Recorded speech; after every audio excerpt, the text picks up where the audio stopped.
What up, everybody? Good morning and happy Monday, a Victory Monday.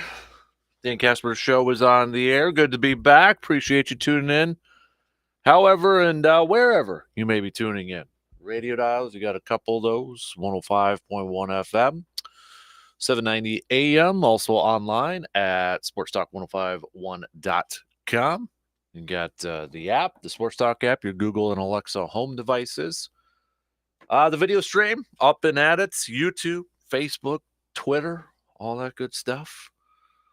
You guys know the drill. But hopefully, you all had a good New Year's. Hopefully, you all had a good holiday, good Christmas, and such. And I know some of you, maybe the majority of you, still having the day off today. But if you're tuning in, big thanks for that. But well, we've got. I think you know what we're going to be leading off here. Not a bad couple of weeks here, right? It's going back to. I know I've been out for a while, but I mean, come on, going back a couple of weeks now with the victory against Miami on Christmas Day, and then yesterday's victory against the Vikings, and now set up one win. They're in. Of course, we're talking about the green and gold with their victory last night against the Minnesota Vikings, 41-17. Packers putting themselves in a position and getting the help that they needed. Let's not forget that they got the help that they needed. Shout out Cleveland Browns. Thanks for doing your part yesterday by taking down the Washington Commanders. So big thanks for that. And then everything else kind of just fell into place the last few weeks here. So one more win. Packers will be in as the 7th and the last seed in the NFC playoffs. But we'll recap the victory against the Vikings coming up here in just a little bit. Start to kind of take a look at the game against the Lions. Lions are not out of it either. I mean, don't overlook. I hope nobody's overlooking Detroit, but don't overlook the Lions. Can't do it. Don't do it. Everybody, was talking about Green Bay. Watch out for Green Bay. But just don't overlook Detroit. Don't do it. So Detroit's still alive. They need a little bit of help. But Seattle's probably in the second best position when you kind of take a look at it outside of Green Bay. If you're looking at who's still alive or who still has a shot to make the postseason for the NFC, Green Bay's got the easiest path when they're in. Seattle, they need Detroit to beat Green Bay, but Seattle needs to take care of their own business against the Rams. Detroit, they need to win, and they need Seattle to lose to the Rams. So that's how that all kind of plays out right now in the NFC side of things. AFC, kind of the same thing, a little bit up in the air. Jaguars, Titans, winner gets in. Bengals can still Bengals can clinch the AFC North with a win over the Bills tonight. If not, then, well, that game between the Bengals and the Ravens for the final week of the year gets a little interesting. Both those teams in the postseason, but the AFC North still up for grabs between those two teams here. So week 18 setting up, and we don't even know who the heck's the one seed going to be in the NFC either. Eagles losing the last couple of weeks with no Jalen Hurts manning the quarterback position. So you had the 49ers with an OT victory yesterday. They've put themselves in a position to possibly maybe get the one seed. Dallas, possibly. They need a little bit more help there, but we don't know who that one seed is right now in the NFC side of things. And that kind of affects, not to look too far ahead, but if Green Bay does get that 7th seed, kind of affects who they would play as, what could it be? Philly? They obviously would need they would have to lose to the Giants, but the Giants, they might be resting players because they can't improve their position. Can it be the 49ers in a rematch from last year? All over the board right now. All over the board at this point. So, but we'll kind of break it down and keep you updated on and kind of what to watch for here and all that fun stuff. But yeah, we got to talk about this game. How pumped up were you, Packers fans? I mean, it just feels like I wasn't at the game, but it just felt like the energy at Lambeau. I mean, kind of viewing it through the television, it had to have been electric yesterday. It had to have been just absolutely phenomenal. So anybody was at that game and you're tuning in, let me know. I'd love to hear from you. So, but got to imagine coming up on Sunday. That is where Packers will not be playing on Saturday. In case you missed it last night, they announced the two Saturday games: Chiefs versus Raiders, and a nonchalant type of game. Although Chiefs, still trying to get that one seed and such. But Titans and Jaguars are going to get the Saturday night game. So Green Bay is playing on Sunday. Whether that's going to be the Sunday primetime game, which there's a good chance it could be, we don't know yet. We'll find out later today. Maybe they'll kind of look at, by the time, because if Seattle wins, it doesn't matter if Detroit wins because Seattle's going in. So maybe, just maybe the networks would like a little division championship up for grabs between the Bengals and the Ravens, depending on what happens tonight. Although, again, it all depends on what happens tonight. I feel like it'll be probably Green Bay, Detroit, but who the heck knows at this point. But we know they play Sunday. So plenty of football talk coming up here in just a little bit. We'll kick things off there on the opening drive, chatting a little football. We'll talk some college football at that too. We got the national championship all set up. Man, those were fun games over the weekend, right? TCU taking down Michigan. Georgia with a come-from-behind victory over Ohio State. Ohio State missing the field goal at the end, a long 150-yarder.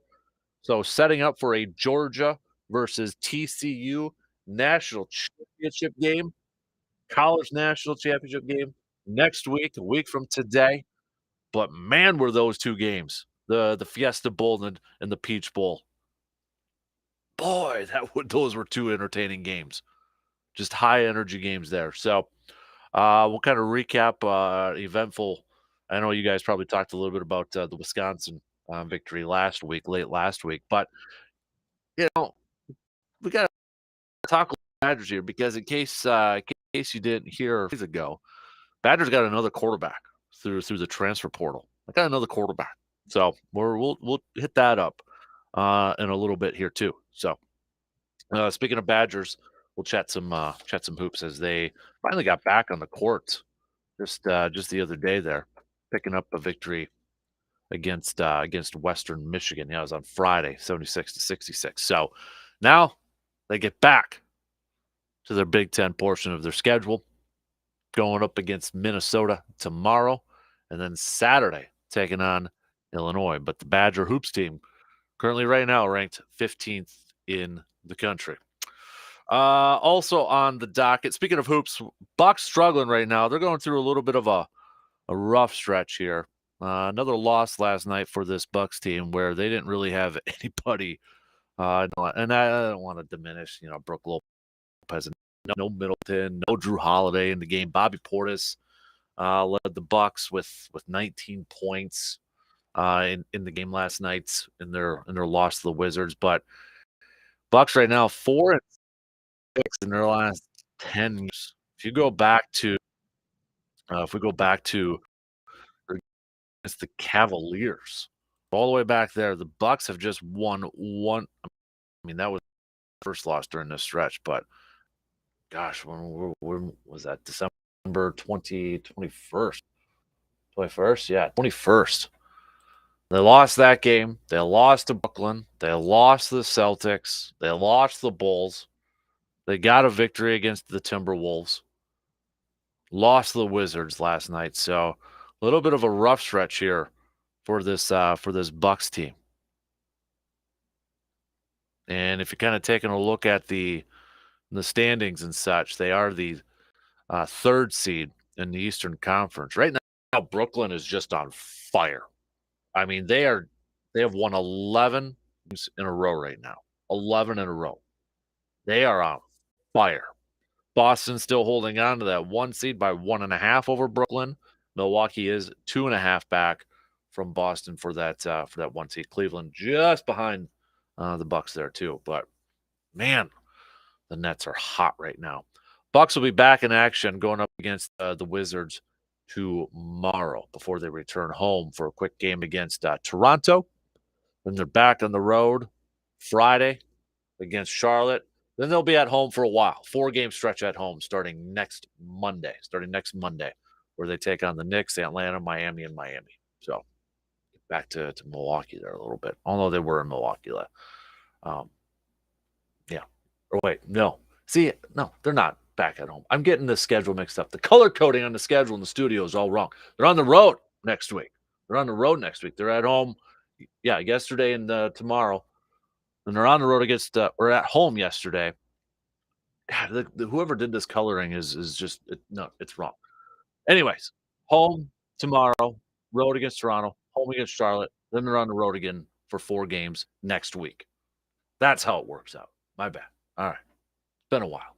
Been a while. So it is a Monday, so we will get to some studs and duds. Who made your studs and duds list? You can hit us up with some texts at 715-830-1912 or on Twitter at DANKASPER, Facebook.com/Casper Sports. We'll get to a little press pass, motivational Monday, all that good stuff that we usually do on a normal Monday. But it is a victory Monday. Packers picking up a big win last night against the Minnesota Vikings to keep their playoff hopes alive. One more win, and they're in. And they'll be in as the 7th seed. They can't get any higher than the 7th seed. That last spot. Only one spot is left in the NFC for a playoff spot. Yeah, they got some adjustments going on between, 1, 2, 3. 4 seed is locked down with Tampa Bay. 6 seed is locked down with the Giants. Still some mumbling. There's a chance Philadelphia, get 5 seed. I think I don't know. I have to redo the playoff machine there, but that's all over the place right now. But still some juggling there. Still could be some movement and all that sort of stuff. But we're focusing on Green Bay right now, and they're just one win away at 4-8. I don't know a lot of us who had a lot of confidence that they could run the table and get to that position. They needed some help. They needed some help from some other teams, and they got it. And right now, they're one win away against a Detroit team that dominated Chicago yesterday. Don't overlook Detroit. A lot of people, talking about Green Bay, especially in the national sense. Oh boy, look out for Green Bay. Nobody wants to play them, et cetera, et cetera. Do not overlook Detroit. Detroit's got something to play for too. They need a little bit more help. They need the Rams to help them out here a little bit. But that offense with Detroit, it's legit. It's legit. So don't overlook Detroit. But let's recap the game from last night. Who you handing out some game balls to? Got quite a few you could be handing out. Might run out of game balls out of that ball bag. So, all right, let's get going here this morning. Opening drive coming up after these quick words.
Getting things rolling here this morning on the opening drive this Monday for the green and gold, and now set themselves up for one more win, and they will be into the dance. 41 points, Vikings 17 today. 14 of those points coming up in mop-up duty for Minnesota in the final quarter there. But nonetheless, Aaron Rodgers finishing 15 of 24 for a buck 59 and one tud. He didn't have to do a whole lot. He had Aaron Jones, 14 carries for 111 yards. But it was the specialty. Keyshawn Nixon with a kick return for a touchdown after the Vikings picking up a field goal. Pick six for Green Bay yesterday, too. All phases.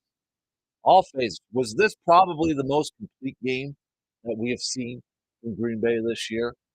I think you can make that case. Absolutely. I think so. Keyshawn Nixon, I'm going to talk about him here in a minute.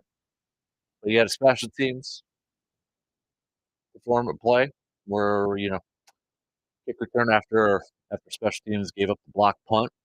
Defense creating turnovers, including a pick six. I want to talk about this defense here a little bit too. But we got a lot to talk about because I mean, if we're going to be handing out some game balls here, we're going to run out. We're going to run out, I think, because you got a few people that you can hand some off to. But and how about Mason Crosby doinking it in right before the half? Now the Packers elevated a kicker the day before, and they were going to use him as for kickoffs and stuff, to kind of neutralize Minnesota's return game. But apparently, dude got hurt in warm-ups, in pregame warm-ups. So Mason, again, handling everything. And Mason, I don't know if anybody saw this after the game, but in the post-game presser, but when Mason hit that 56-yarder, okay, when he hit that 56-yarder, Aaron and LaFleur were actually talking about going for a Hail Mary, but they saw Mason already out on the field and such, and he won the field goal at Lambeau Field. How about that? It's, the dude's in his late 30s, getting up there, career's winding down, and he hits his longest field goal at Lambeau Field. The doink in, banked it in, baby.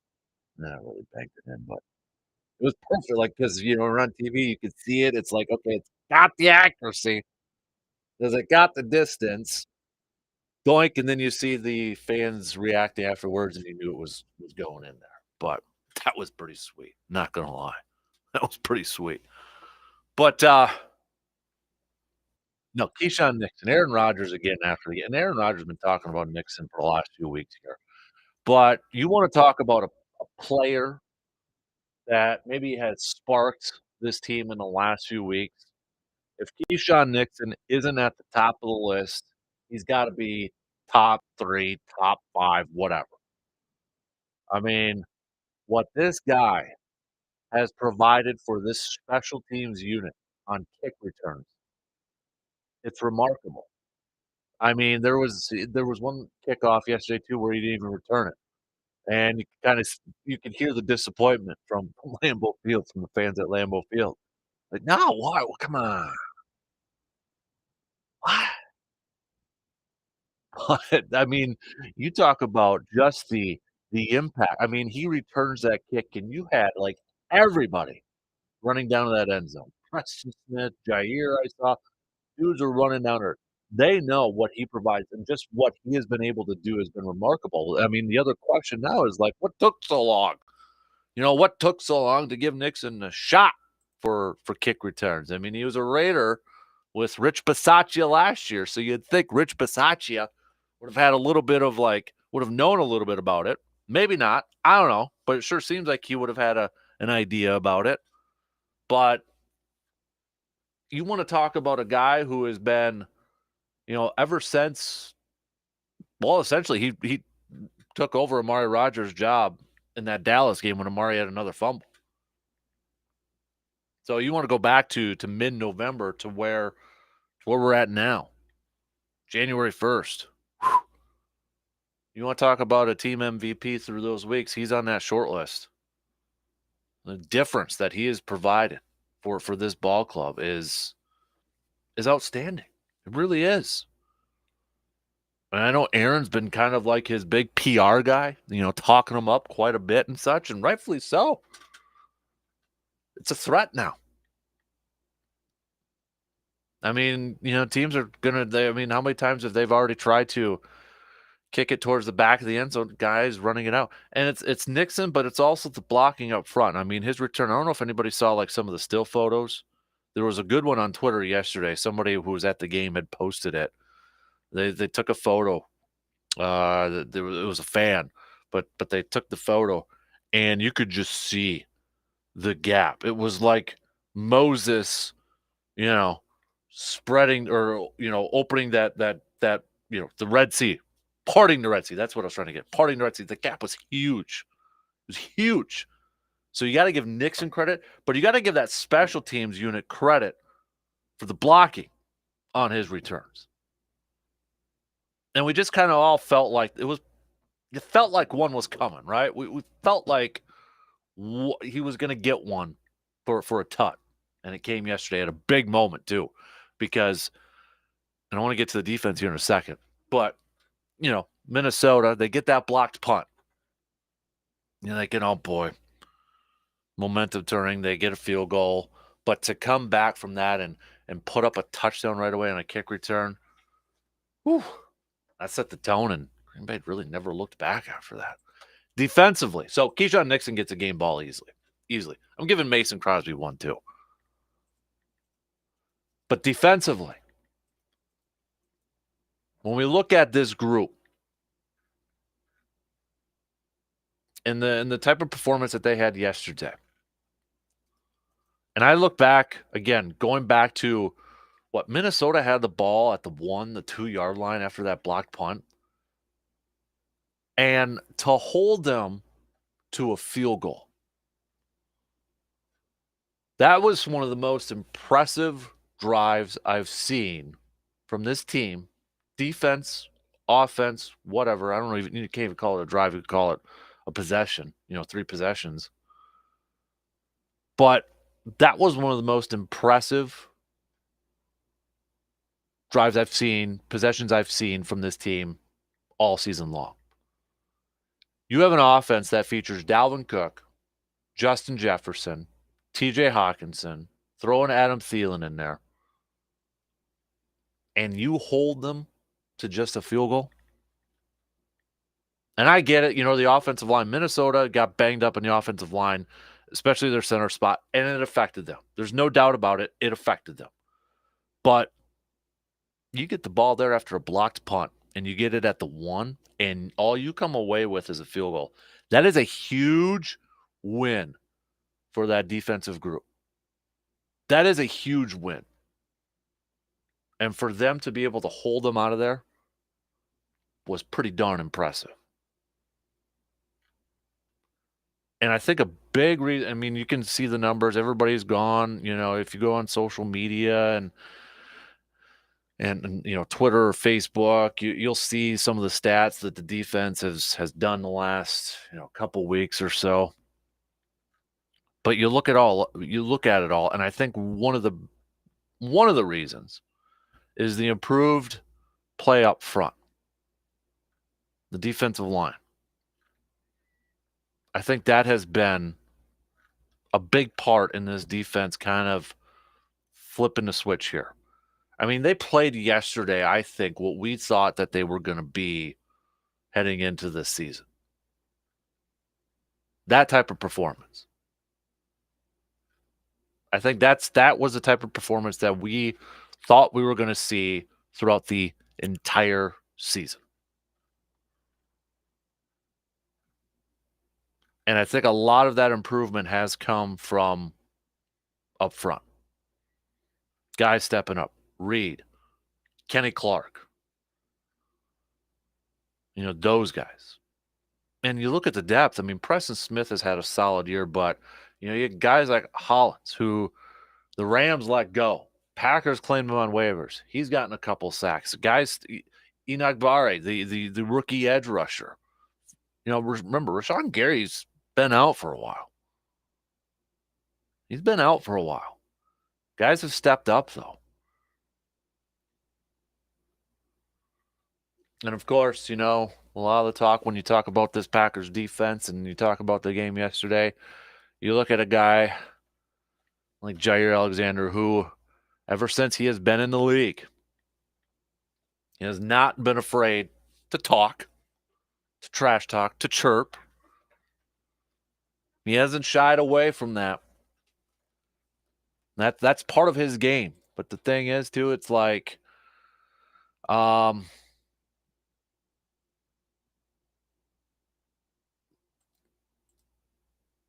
the thing is with Jair, it's that dude is not afraid to shy away from the spotlight. And he backed it up yesterday. Now, don't want to take away anything from Jair. Rodgers even kind of admitted it after the postgame, too. It wasn't all one-on-one. Jair versus Justin Jefferson. Wasn't all one-on-one. He did have some safety help there. But the Packers adjusted their scheme on defense. They adjusted it. They're like, okay,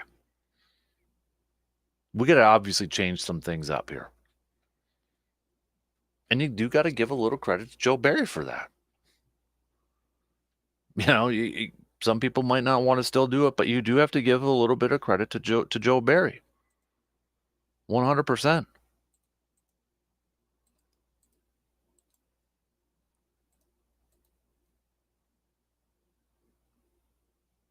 But Jair, he chirped, he talked,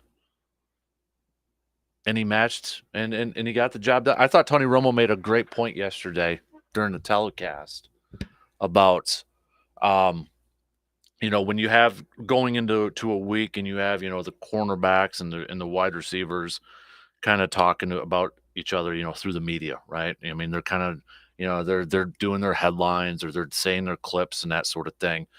And I think part of Jair's game is that he tries to get into that receiver's head. Like he just tries to frustrate the heck out of him. And, we saw that play where, Kirk tried to go to Jefferson on the sideline and incomplete pass. Jair gets up and does the gritty. I'm actually surprised Jair didn't get flagged for it, to be honest with you. But he was getting in his heads, and you saw the frustration come from Justin Jefferson. You saw him, slamming his helmet down and later on in the game, and you could see that. And I thought Tony Romo made a great point about, with all the talking that goes back and forth throughout the week between a receiver and a corner, it's the receiver. If he doesn't get that catch, if he doesn't get a catch right away, he doesn't make a play right away. And, the longer the game goes and he's not making those catches, the frustration starts to set in. And you kind of saw that with Jefferson. Jefferson's a hell of a player, and Jair said it yesterday too. After, I don't know if anybody saw, everybody was kind of waiting for some more clips from Jair in his post-game presser, but I don't know if anybody saw the one on CBS. But he was pretty.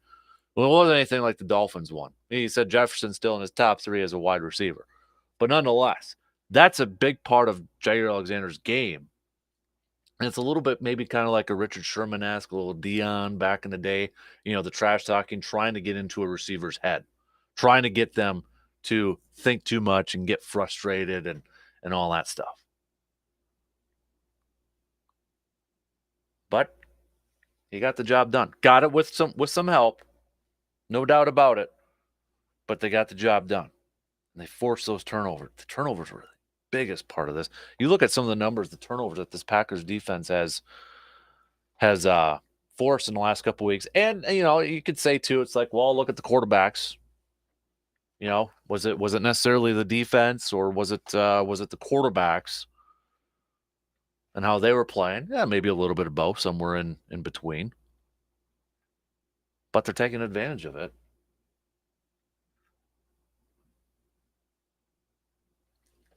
And who would have thought at 4-8, Green Bay would have been one game away. And I know offensively, when you look at it, Aaron 15 to 24, Buck 59. But I think this is the type of offense that they are. Like if Green Bay is going to go up there and this is okay, you take away the special teams touchdown, you take away the defensive touchdown. Is it Aaron Rodgers numbers that we've come to expect? No, they're not. But that's not what this team is anymore, I don't think. So I don't necessarily buy the inconsistency. I think that's a little harsh from the performance yesterday. I think that's a little bit harsh. I mean, for crying out loud, Pat O'Donnell only punted 2 times yesterday. It's their offense right now is winning time of possession, running the football. It's not a hurry-up offense. It's not the Mike McCarthy offense. But it's winning time of possession. It's winning on the ground. And yeah, you'd like to take some deep shots. They tried to yesterday with Christian Watson, but remember, there was some serious doubt whether Christian Watson was even going to play in this game, just like Keyshawn Nixon. There was thought Keyshawn Nixon on Friday even said after the game yesterday that he didn't think he was going to play until yesterday morning. And Watson didn't even practice all week. You're dealing with that hip injury. So they tried to hit him on some deep shots, but weren't able to obviously convert on that. But I mean, look at that offense and how they were able to move the ball yesterday. I think that's what this offense is right now. Aaron doesn't have to go out there and throw for 350, 400 yards. They're getting it done with Aaron Jones, 14 carries for 111 yards. A dude, 7.9 yards per average. And that guy's banged up too. I feel like the last few weeks we've been talking about Aaron Jones, and I still feel like maybe we underrate him a little bit. But to go out there and 14 carries for a $111 and almost 8 yards per carry. He's 9th in the league in rushing yards. He went over 1,000 yards. He's only got 2 rushing touchdowns. That's been A.J. Dillon's forte here. But 5.3 yards per carry, which is 6th best right now in the NFL, in the entire NFL. And if you want to, let me see who's top 5, because I got a feeling that's not full-time running backs on there either. Justin Fields, 7.1. Lamar Jackson, 6.8. Josh Allen, 6.5. That's 3 quarterbacks. The 4th is another quarterback, Daniel Jones, 5.9. And then you've got Khalil Herbert from Chicago, who's got a 5.7 average on 119 carries. And then it's Aaron Jones. 5.3 yards per carry. He's tied with Tony Pollard with Dallas. But that's what makes it so impressive is that Aaron Jones. Everybody knows Green Bay wants to run the football. Everybody knows Green Bay's a running football team now. And Aaron Jones isn't the biggest back in the world, right? He's not the biggest guy out there. He's not a Derrick Henry. Yet, he's still getting his. And I know I've said it the last couple of weeks. It's just like he looks faster. He looks quicker. He looks more decisive. And I'm going to keep saying this too, but it just, I don't know. It honestly feels like that. I don't know how you can't bring this guy back next year. I know his salary cap is the number is it's huge. And I know they can do some, well, we're going to do, the whole extension thing and, we'll have some deferred stuff on cap hits, and they probably will do that. But I mean, at the beginning of the year, it looked like, yeah, this might be the last year for a guy like Aaron Jones in that cap hit. But how do you move on from this guy right now? You can't. I'm looking at the rushing leaders right now. Aaron Jones is 9th in the league in yards. You know who's number 10? Former teammate Jamal Williams. Just needs 6 yards to get to his first 1,000-yard season. And he's had 15 touchdowns this year. Jamal Williams has been there. He's the leader in the NFL in rushing touchdowns so far this year. So But I think this is just what what this offense is. Winning the time of possession, hitting the occasional deep shot if it's there, matriculating the ball down the field. I mean, if they're going to be going up against, right now, I mean, there's a really good chance that Green Bay might face San Francisco in the first round of the playoffs, which I know will make every single Packers fan nervous out there. Absolutely nervous. So how do you beat San Francisco? You have to be able to run the football. You're going to have to be able to control the clock, time of possession, that sort of thing. That's how you're going to beat a team like San Francisco, and that's how you got to beat a team like Detroit coming in next week. You want to keep the ball out of their hands. You don't want that offense on the field. You want those 6, 7, 8-minute drives. And you do have to come away with touchdowns in the red zone too. That might be the one thing that they got to be a lot more consistent with. Not settling for field goals all the time, but coming away with those touchdowns. So game balls. What? I gave one to Keyshawn Nixon. I gave one to Mason. I'll give one to Jair. Give one to Kenny Clark. I'm going to give one to Aaron Jones. I mean, you can the list goes on and on. You can do it for a bunch of players on this team. I'll even give one to Joe Barry. How about that? I'll give one to Joe Barry too. They're adjusting their scheme. I haven't seen the snap breakdowns too, but I mean, it sure looks like the last couple weeks Green Bay has like really shuffled in other secondary members, like other defensive backs.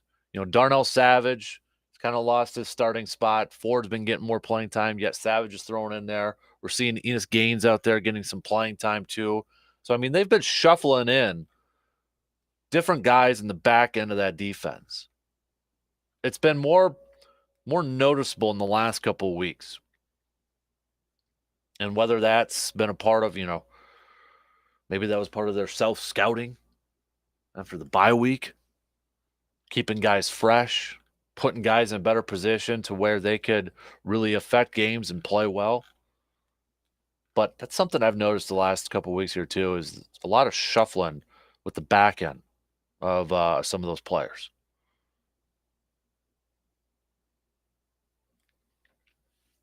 All right. How about Dave Bakhtiari too? Saw this quote. I mean, Dave Bakhtiari shut down Zadarius Smith. I mean, when he was lined up. I mean, Zadarius Smith was shut out throughout the entire game. No tackles for loss, no quarterback hits, no sacks. Apparently he was one of the captains and didn't shake hands with the other Packer players, and then ran off the field as soon as the time went off and didn't even say anything to his former teammates. Whatever. I'll be bringing that up later on.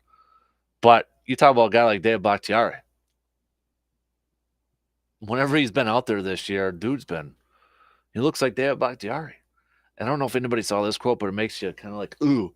But when he was practicing this week, his abdomen hurt where he had the appendectomy, and he could feel that scar tissue loosening up, and ooh, yikes.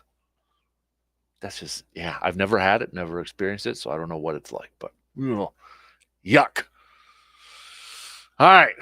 Who else are you giving some game balls to? You can hit us up with the text, tweet, Facebook, all that good stuff. We got to take a quick break, and then we'll already finish up the first hour here. Tell you what, let's do a little motivational Monday after these words.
All right, it's motivational Monday here. I've got a couple. I couldn't narrow it down to just one, but I got a couple picks for my motivational Monday. First up, I'm gonna go back to Keyshawn Nixon here. Just the motive. I mean, the fact that because Green Bay actually have a consistent return game, not only just for this year, but I mean, how do you let this guy go next year? You know what I mean? Like, how do you let this guy go? This guy's going to get a pay raise. He's gonna he's gonna earn some coin here. But the fact that you have a threat now on special teams returning, you got to go back maybe to Randall Cobb in 2011, his rookie year, when there was a little bit of a threat there. But that's pretty darn motivating, knowing that you've got somebody back there that can bust it out for a big gain and give your offense a little bit of a short field there. So that's my number one pick for motivational Monday. Then I'm going to the college world, college football, Badgers. They have completely reshaped that quarterback room ever since Luke Fickell. They picked up another transfer portal, Tanner Mordecai. I don't know if anybody saw this, but he announced on Friday that he's transferring from SMU to Wisconsin. And this is a guy that has put up some fantastic numbers for SMU. Now he actually began his career in Oklahoma. He was a backup there, but transferred. And in the last 2 years for SMU, he has passed for over 7,000 yards, 72 touchdowns, and 22 interceptions, setting a team record with 13 games of 300 passing yards or more. He's a bigger quarterback, too, at 6'3", 214 pounds. So, Badgers add him.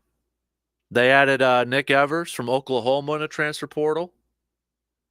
They picked up a couple of big-time recruits or commitments from a couple of big-time recruits.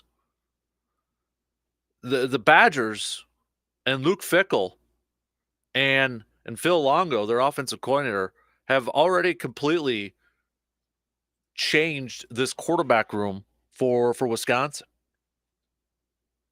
When you add in those two transfer portals and then you look at, some of the guys that they got coming in. Now you got a good problem on your hand. Playing time. You're going to have, I got to imagine, you're going to have some quarterback battles. And then you look at their 2023 commits from Colorado, Cole LaCrue from Colorado, who was a dual threat quarterback. And then they got a 2024 quarterback commit, Mabry, who was a 4-star quarterback. I mean, it's looking pretty promising, and that's all we can. It's based off potential, obviously. Badger fans are probably like, yeah, we got our hopes up for quarterbacks the last few years, and we've been let down. But it's all based off potential, and we don't know how it's all going to play out when these kids actually hit the field. But man, they got a good problem on their hands now. We're going to have some quarterback competitions when it comes to spring football. I'm excited to talk to RJ about this tomorrow. And I know RJ Cardinal, our Badger analyst from Madison, but he said a few weeks ago, it's a good problem to have when you have multiple quarterbacks. Look at some of the premier programs. I mean, come on. I mean, they've got backup quarterbacks that could probably be starters for other teams out there. And right now, I don't know how these quarterbacks are going to play out for Wisconsin, but you got to like the depth out right now. Absolutely. I'm excited. I'm motivating.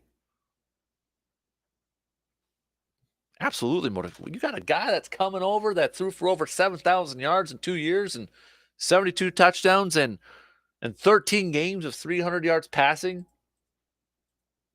I don't know if we've got any research people out there right now, but how many times has a Badger quarterback in the last couple of years thrown for over 300 yards? I'm really kind of intrigued to see how this offense is going to look with these, with the style of offense that they're going to be bringing in. But you got Braylon Allen in a running game. You got these quarterbacks that obviously can throw the football. Maybe make some plays with their legs too. I'm really curious to see what kind of offense Phil Longo and Luke Fickell and company can kind of put together for the Badgers.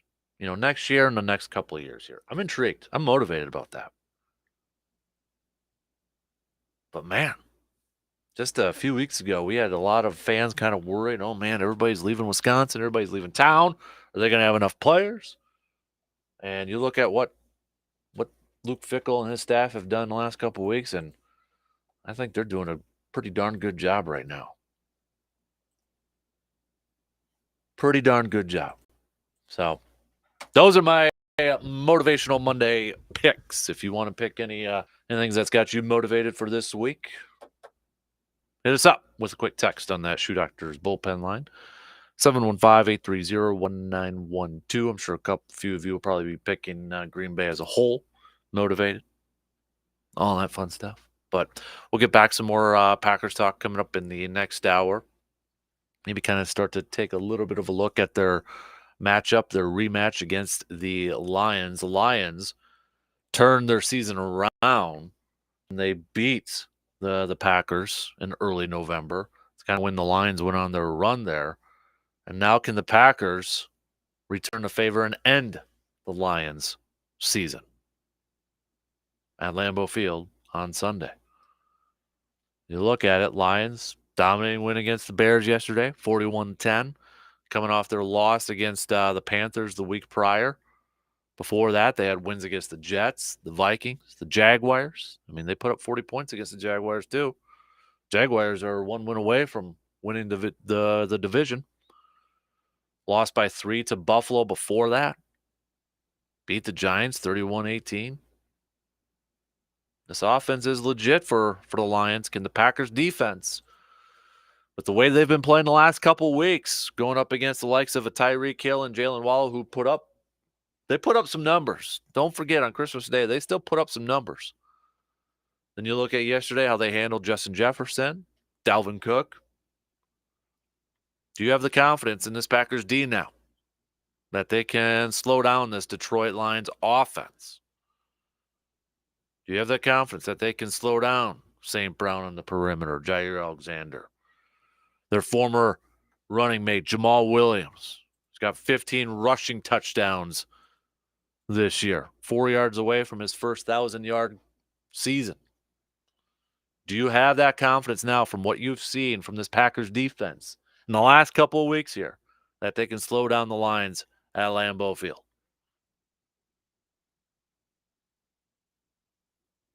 10 being guaranteed that defense can shut them down. 1 being like, nope, I still don't have anything. Let me know. All right. 1 hour in. We got a couple more to go. We're going to kick off the next hour with some sports nuggets of the day after these news updates.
All right, second hour kicking off this morning. Victory Monday here. Dan Kasper Show. Appreciate you tuning in. And however you may be tuning in on the first show of 2023. Happy New Year's, everybody. Happy New Year to you as well, G-Man. The Hall of Famer, the MVP, G-Man himself. But yeah, hopefully you all had a good holiday break and all ready to kick it into gear for 2023. Let's kick off this second hour with some sports nuggets of the day, brought to you by ANSI Insurance. The 1953 Baltimore Bullets. Remember when they were called Bullets back in the day? But in the NBA began a 32-game road losing streak. Yeah. Let's go with Broadway Joe Namath. 1965 signed the richest rookie contract, $400,000 in pro football history. 1972, Elvis Presley gave Muhammad Ali a robe. Was it a $10,000 robe? Yeah, $10,000 robe with People's Champion inscribed on it. Ali wore the robe on March 31st, 1973, when he lost to Ken Norton. 1982, the New York Islanders began a 23 undefeated home streak, 23-game undefeated home streak. Let's go with, do I got anything else on there? Oh, in 2003, it was announced that Bill Parcells would be the next head coach of the Dallas Cowboys. And then this day, back in 2011, so 11 years ago, the Packers defeated the Chicago Bears in the last regular season game at Lambeau Field to clinch a spot into the postseason, which we all know then led to the Packers winning Super Bowl 45. Anybody else at that game? I was at that game. I was at the Giants game the week prior. That was also another scenario where Green Bay had to win their final two to get in. I was at that Giants game where they put up some big points on offense against the Giants. And then the following week against the Bears. Bears were the 2 seed that year. They had pretty much everything wrapped up, but they played their guys. And there's some question how much did they actually play, but nonetheless, it was a low-scoring, grinded-out affair. 10-3 victory for the Packers. But I remember being at that game. I remember it was Aaron, Jordy, Donald, and James Jones after the game running around the stadium, giving high fives to fans because they knew that was their final game at Lambeau Field because they weren't going to be there for the postseason. But remember, Nick Collins sealed the deal with an interception at the end of the game against Jay Cutler. But yeah, I remember those were fun. That was probably my favorite year outside the Super Bowl because that was when I lived in Rapids. I was working in Rapids, but it was a quicker drive over to Green Bay. Knew somebody who had season tickets, but they're kind of they went to Florida in the winter, so they didn't go to the winter game. So I always bought their season tickets for face value for a few games. But that was also the year too. That was Favre's last game at Lambeau against the Packers. I was at that one. A lot of memories for that year. Probably my favorite year as a Packers fan. Personally, man, that was a good one. But yeah, hey, maybe they could go on a little bit of a run. Similar to 2010-11. Never know. Kind of in the same spot here. Same spot, but we'll see. Those are your sports nuggets presented by ANSI Insurance for this January 2nd. So, all right. If the favorites, we got another game tonight. It's a big game, actually, too. This should be a fun one. Bengals taking on the Bills, which could have implications for 1 seed and all that fun stuff in the AFC. But if we were just to do picks, like picking the favorites for the remaining games, okay? If we're picking the favorites, and when we say favorites, the lines and all that sort of stuff. There's some intriguing matchups, and I think, at least on paper, could be some damn fun games. AFC, again, if the favorites win from here on out, through the end of the regular season, through next week, if it's the favorites, Buffalo would have the 1 seed with a 14-3 record. Then the 2 seed, now this would be fun. Kansas City would be the 2 seed. And I'm not sold on this team winning the final week. I'm not sold on it. But again, if we're using just the favorites, it'd be Miami. You got Tyreek Hill going to Kansas City in the playoff game. Now, Teddy Bridgewater's got a broken finger. He broke that finger yesterday. So Miami might be on their third quarterback, and they've got the Jets. Jets are eliminated from postseason contention. But I'm not, just because I don't know the quarterback situation yet for Miami, I'm not sold that they can get that victory. But nonetheless, I mean, wouldn't that be fun? Assuming like Tua could play and he's healthy to go in that Miami offense, Kansas City, Tyreek Hill going back to Kansas City. That should be fun. Then you got Baltimore taking on Cincinnati. Heck yeah. I mean, that'll be a rematch from week 18, but nonetheless, we've seen that a few times. And then the Chargers taking on Jacksonville. Justin Herbert, Trevor Lawrence. That draft class. That should be a fun one, too. A lot of storylines there. AFC would have some good matchups. NFC, not bad either.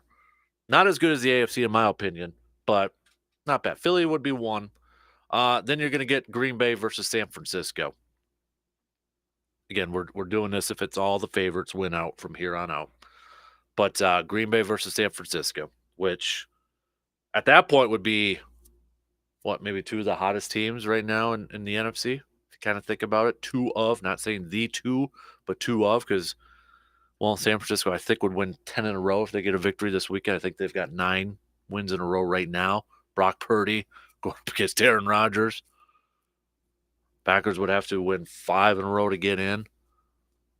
Be in San Francisco, obviously.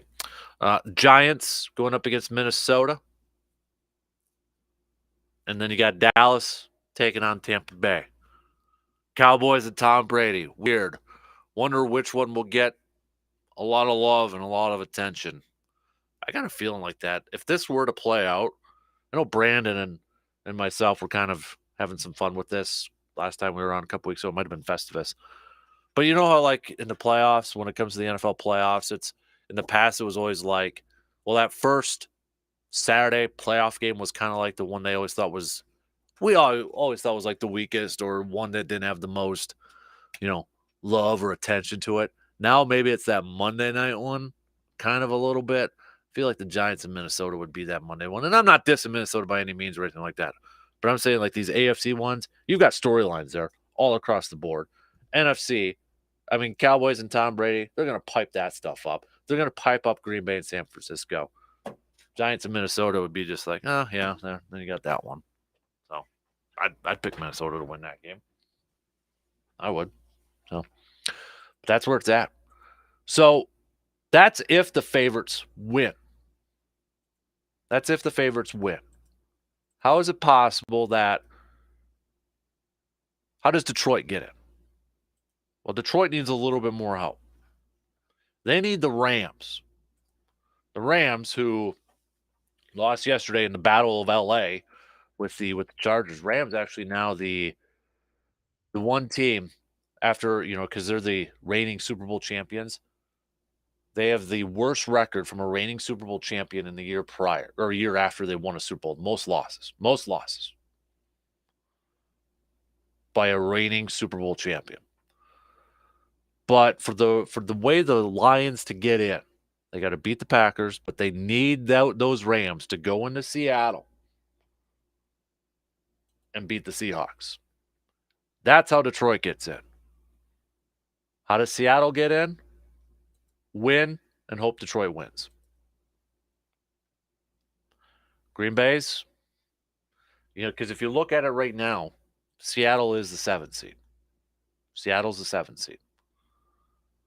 But because of tiebreakers and conference wins, because that would be another conference win for Green Bay. Tiebreakers come into play, and that's how Green Bay gets the advantage over a team like Seattle. AFC side of things are a little bit more, we got a big game tonight that could factor into this thing. If Buffalo wins if the Bengals win tonight, they would put themselves in that 2 seed. If Buffalo wins tonight, They're in that 1 seed, and the Bengals would still be in that 3 spot. Yet, as we said a little bit earlier, the Bengals win tonight, they would wrap up the AFC North. If they lose, well, then they're playing for the AFC North against Baltimore. And right now, New England is that 7th seed, but New England's got to go to Buffalo. And that's where kind of the favorites kind of come into play here because that's how some people think Miami could squeak in that way. They're at home against the Jets, but Pittsburgh's not out of this thing either. If Buffalo takes care of business against against New England, and the Jets defeat the Dolphins, Pittsburgh would get it. Pittsburgh got the W last night against Baltimore.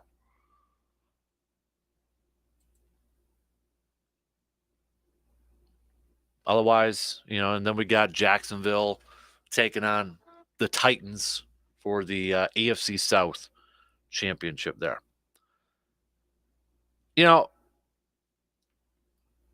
When I look at this, like everybody's going to talk about coach of the year for the NFL and such.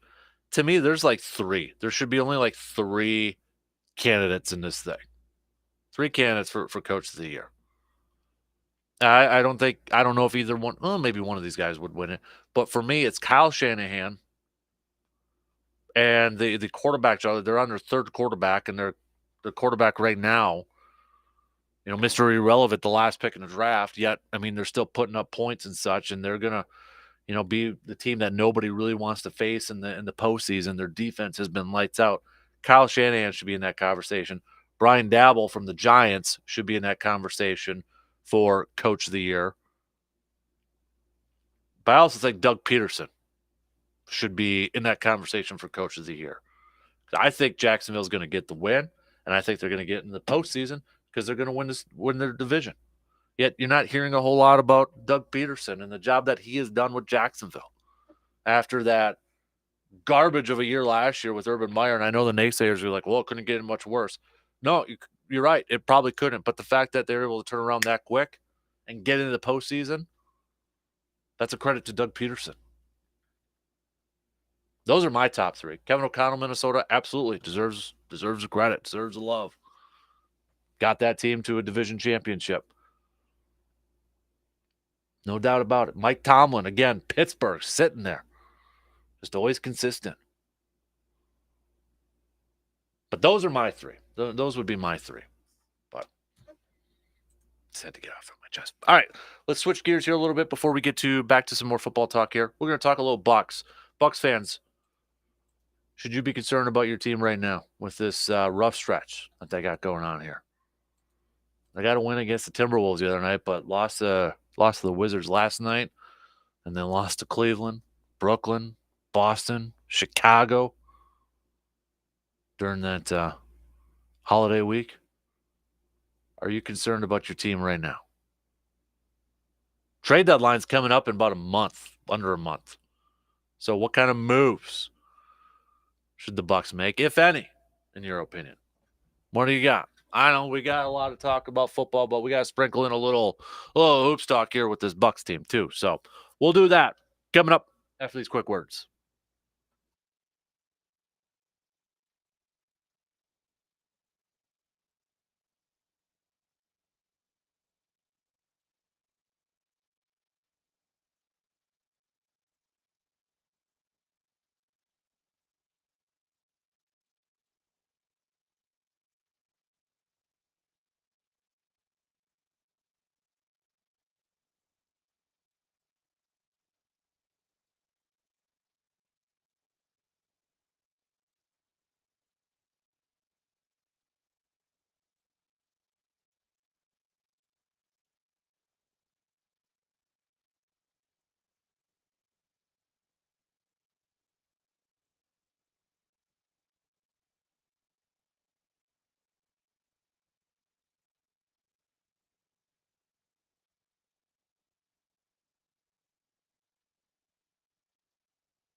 course, with some of the kiddos going back to school tomorrow, we might have some more winter weather. They ended, their school season before winter break with winter weather, and now they might get some more. So it might be a good idea to pay attention to our website, sportstalk1051.com, for the latest school closings and delays, brought to you by Hovland's and Service Master of Chippewa Valley, depending on where you're at. But we got winter weather advisories in effect, and I think there's some storm watches and all that stuff out there. So it'd be a good idea to pay attention to see if maybe the kiddos get an extra day off, or maybe a late start or anything like that.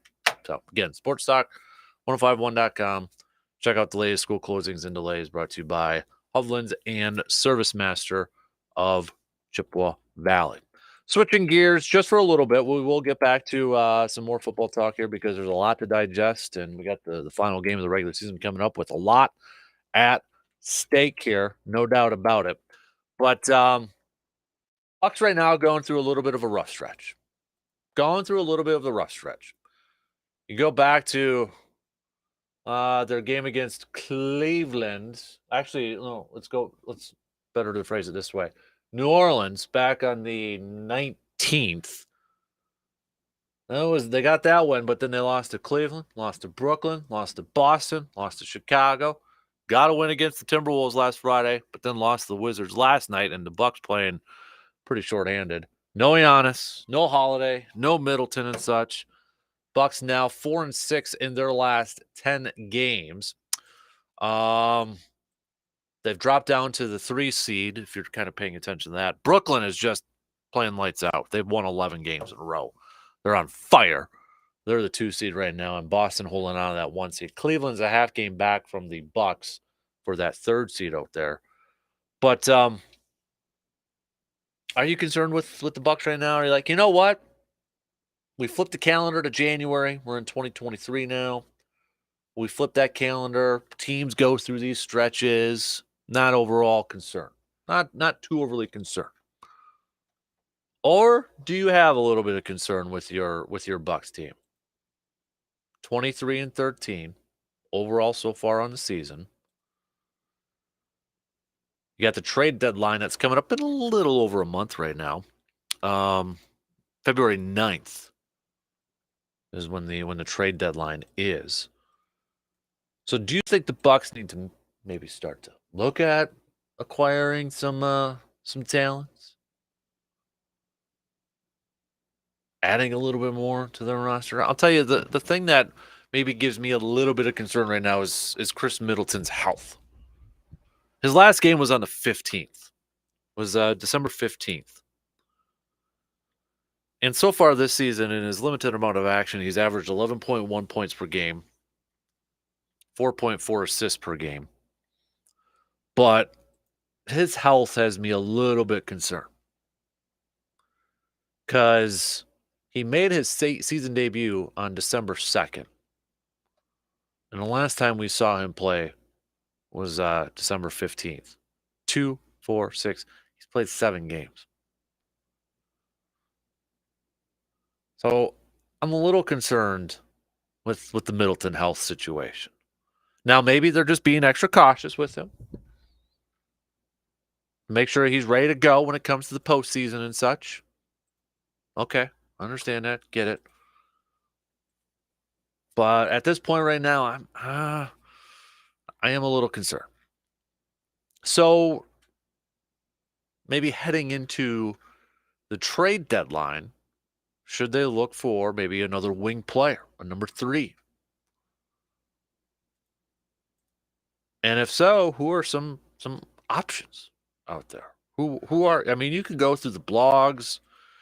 You can read everybody's thoughts. Well, they should target this person. They should target that person. Maybe one of them is Kyle Kuzma, who the Bucks actually saw last night, who plays for the Wizards. Mark Stein, NBA insider Mark Stein, said that there is a rising belief that Kyle Kuzma is gettable before the trade deadline. Now, when you factor this into it too, is like, well, who would the Bucks give up in this sort of situation? What type of players would they give up? Jay Crowder is still out there. I mean, we've been talking about the Jay Crowder thing since the beginning of the year. Would that be a player? And that's the thing too, is like, do you acquire a starter? But like if Middleton's coming, Middleton's, I'm assuming is going to be playing. You're not going to have him come off the bench. If you acquire a starter like a Kyle Kuzma, or do you look for more bench help, or maybe you're looking more for a two, that shooting guard, a typical shooting guard type of player. Maybe that's where you look at somebody who can create.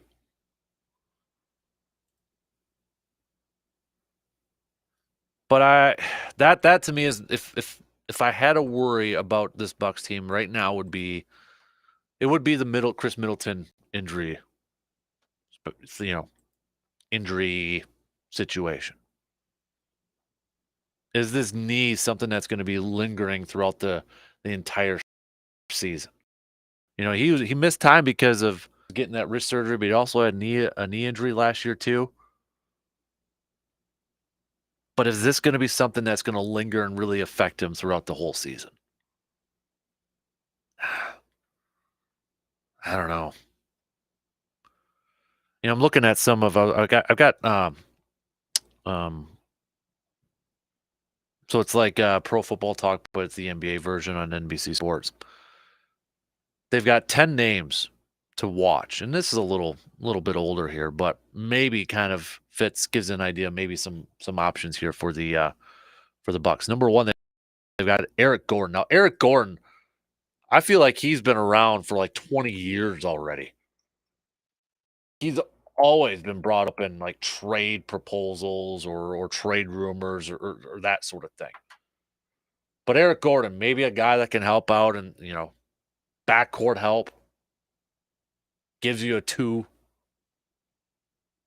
He is up there in age. He'll be 30, or he is 34. He'll be 35 this year. Maybe a little bit. Mentioned Kyle Kuzma. He's on here. Jay Crowder, we mentioned him. He's on there. Bogdanovich from the Pistons has been a popular name that's kind of been out there. He shoots 43% from the three. He's averaging 21.1 points per game.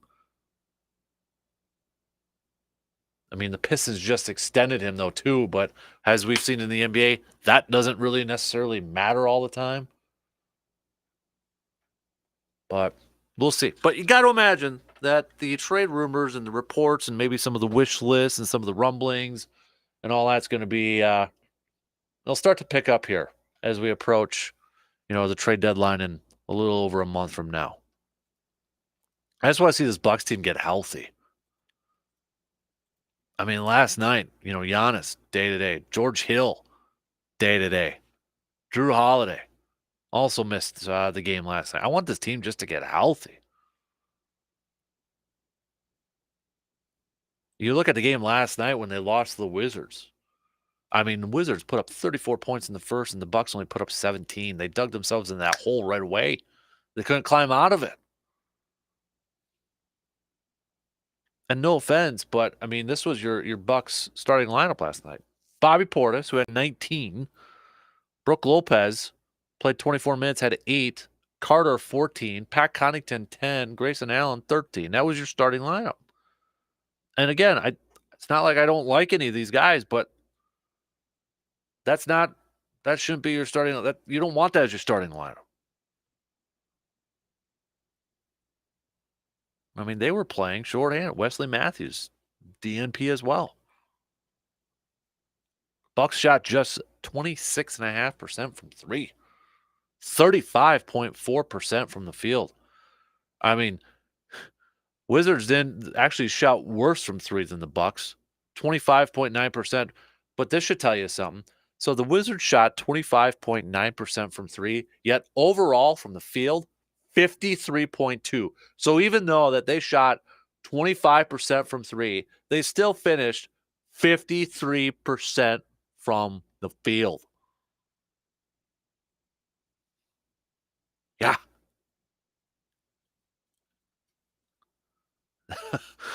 Wow. I mean, they were just crashing the boards. The Wizards crashing the boards. 54 rebounds. 54 rebounds compared to 44 from Brooklyn, but hammering the defensive rebounds. 42 compared to 30 by the Bucks. Bucks, man. But they'll get another crack going up against the Wizards coming up here tomorrow. But I just want this team to get healthy and get back at it. But you look at this Eastern Conference, and I think it's going to be tough at that top end. I know we got a lot of season left to be played, and a lot of games, and that sort of thing. You know, Bucks sitting there at what 23 and 13 right now. That's man, it feels like they've played more than 36 games, right? But they're almost approaching the halfway mark. They're about 43% into the season. But you look at this Eastern Conference right now. Did I say NFC? If I said NFC, I apologize. I've got football in my mind. But you look at the Eastern Conference right now with Boston. You know, they're sitting in that one spot. We talked about Brooklyn. They've won 11 in a row for crying out loud. Milwaukee's at 3. Cleveland's right behind them. You've got Philly on there. They're 8-2 in their last 10. Between those five, and I mean, you got to look at Indiana too. They've won 3 in a row. They're 20 and 17. But if I'm looking at the top 5 teams in the Eastern Conference, and you know, Miami was the 1 seed last year. Can they turn it around? They're 7-3 in their last 10. Maybe they're starting to finally figure it out.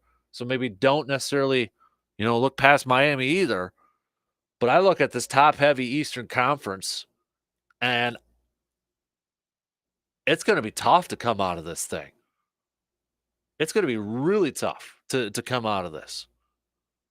And maybe that's where you're going to see a lot of movement by the trade deadline, especially from some of these top teams looking to improve their rosters.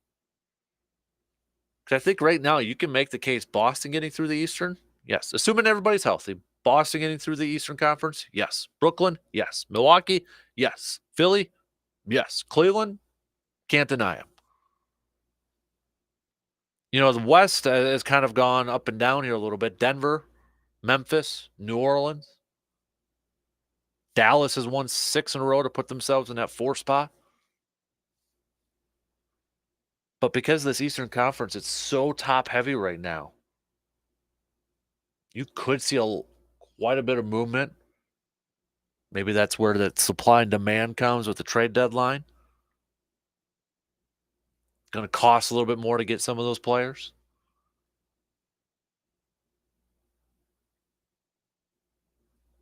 Man, that East is going to be tough. Tough. All right, we got to take our next break here, but then coming up, we're going to do a little press pass. If there was one question that you could ask anybody in the sports world right now, what would it be? And you know you're going to get a truthful answer. You know you are going to get a truthful answer. What would that press pass question be? I got mine picked. Let's see if anybody has the same one. So you can hit me up with a text, tweet, Facebook, all that good stuff. We'll take that break, and then we'll close up the second hour already here this morning. Don't forget, it is studs and duds. So who's on your studs and duds list? You can text those babies on over. If you didn't give us your game balls yet from yesterday's victory, let us know too. All right, we'll be back.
All right, so my press pass question, it would either go to Rich Bisaccia or Matt LaFleur and ask why did it take until mid-November for you guys to insert Keyshawn Nixon as your kick returner? Why did it take that long? And I think the thing that the caveat to this whole thing for me, or the thing that kind of sticks out is that Bisaccia knew Nixon. I mean, he was a Raider last year, so he knew him a little bit. So I know I've seen some speculation out there. Was it maybe a decision coming from not the coaches or from somebody else? You know what I mean? Like, was it a GM decision? Was it LaFleur over? Kind of like say, no, we got to stick with Amari. We got to stick with Amari. We got to stick with Amari, sort of thing. I don't know. It could have just been an experience type of thing. Who knows? But you got to wonder now.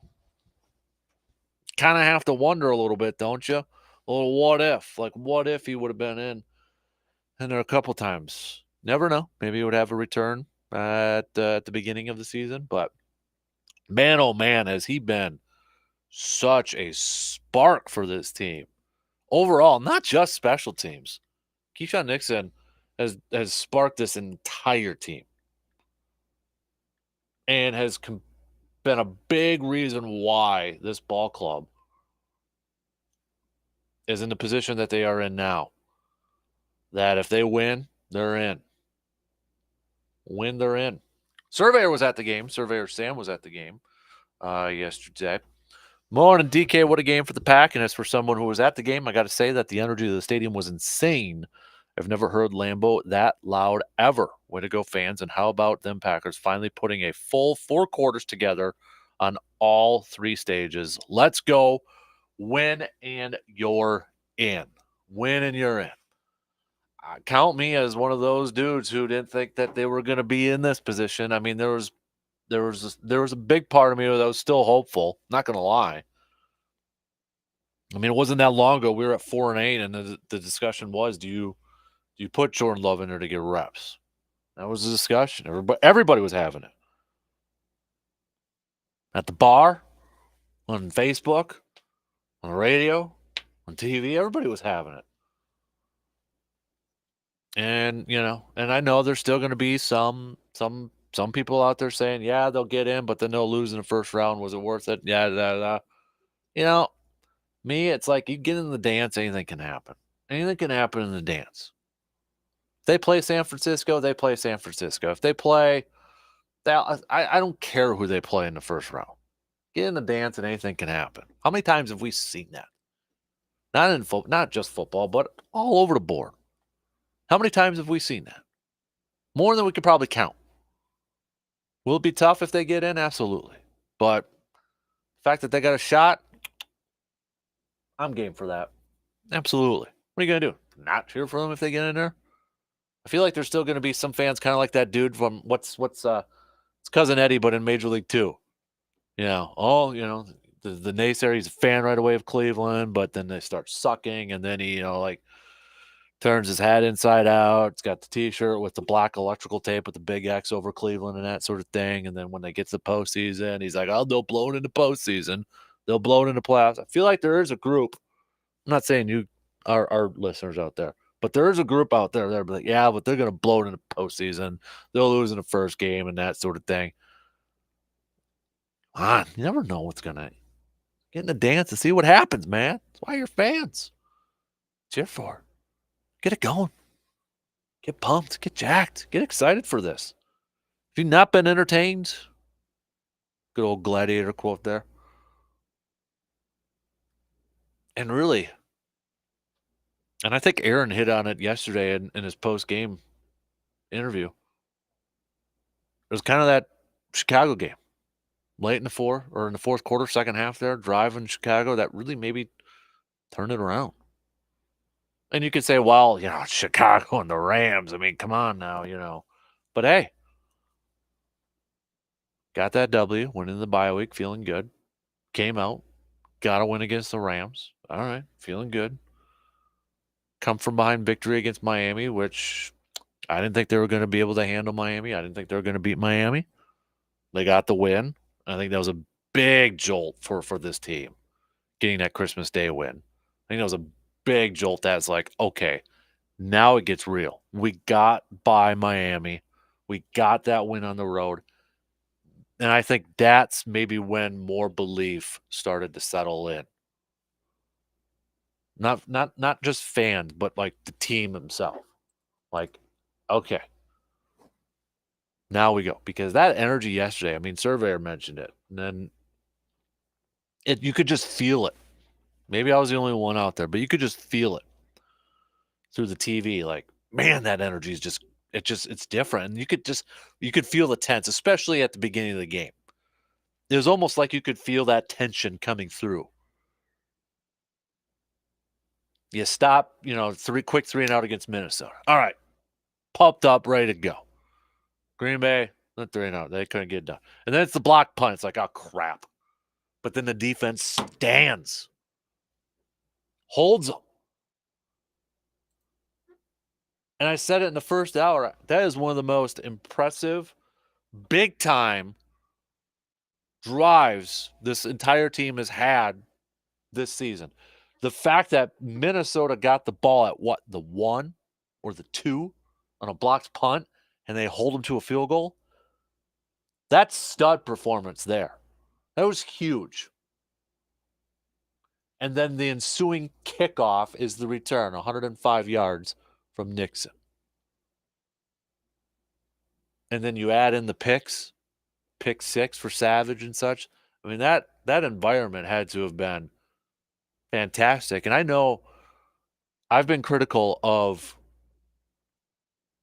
fans at Lambeau Field a lot. I've questioned whether Lambeau still has a home field advantage feel to it. And I think one of the biggest things that have been missing at Lambeau Field over the last couple of years, maybe the last few years, has been the intensity from the fans. The getting up, getting loud, it was a perfect example yesterday when Minnesota, on their third string center, on the road, that's where you just got to be, you got to be on your feet the whole time, and you got to make that a crazy place and get loud and make it very difficult on them. And I thought Tony Romo, I don't listen to a lot of Tony Romo, obviously, because he's on CBS and AFC games and that sort of thing. But I thought he made another great point. I mean, he kind of called out Kirk Cousins a couple times. He's like, don't go on these 6s or these 7s. Go on 1s or 2s. Make it easier on your third string center. He's like, if I was the coach, I'd be telling Kirk Cousins that. Make it easier on this guy. But, going back to the home field thing, I think in order to get a big-time home field advantage, it's not really going to matter in the postseason, but it comes from the fans. You got to make that place consistently loud. Because players feed off that. I mean, crying out loud, you make a play, you got to get loud. So kudos. I echo Surveyor Sam. I wasn't there, but you could feel it off the television. That type of energy. You got to bring that every single time you go to Lambeau, you go to the Pfizer Forum, you go to AmFam Field or wherever. If you're a Vikings fan, U.S. Bank, don't matter. But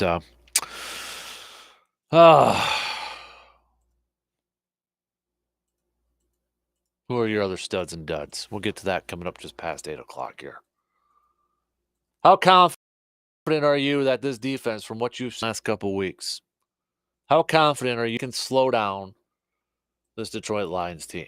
We'll start to kind of take a little bit of a look. I mean, we got the whole week to kind of preview this thing up. But do you have the confidence that this defense right now can slow down this Detroit offense? Miami, Waddle and Tyreek Hill, they put up a lot of yards. But they got the win. They held they held Miami scoreless in the second half. We saw what they did with Minnesota yesterday. So do you have that confidence that they can do it again, like for another game, third game in a row? And where do you have that confidence? Like 10 being, I'll do it, guaranteed, man. Guaranteed. Gonna happen. And I'm really curious, how much credit are you Packers fans giving Joe Barry for these last couple weeks? Are you willing to give the man some credit? Are you willing to give him a little bit of credit? You know, you look at that first half of Miami, I mean, we're like, oh, crap, here we go. And was it Waddle that had the 80-yard, 75-yard touchdown or whatever it was when he just outran everybody? And it's like, oh, crap, here we go. But the second half held them scoreless. You look at the game against Minnesota. Are you willing to give Joe Barry some credit? And, I mean, is he saving his job right now? Is he saving his job here? What if he goes and, Detroit, they shut him down kind of like what they did with Minnesota? I don't know what's going to happen in the postseason and such, but you willing to give Joe Barry some credit?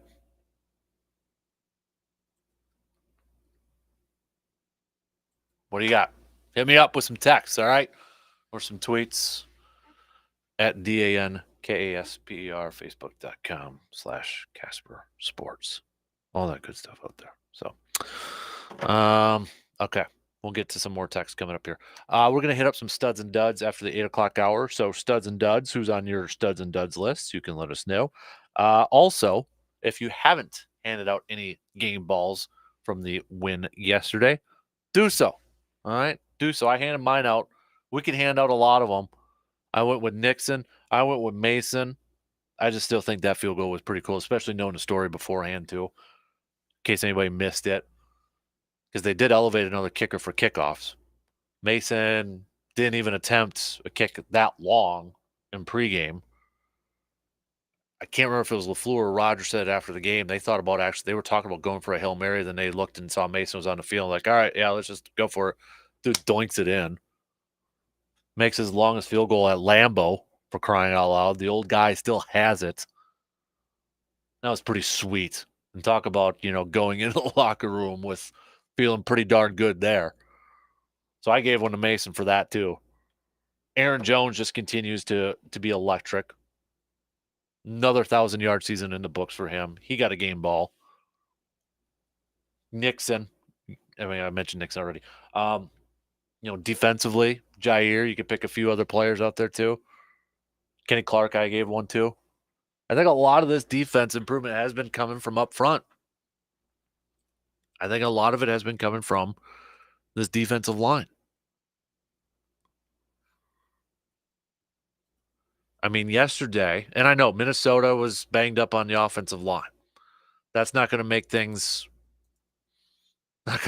any easier going into a game like that. But you look at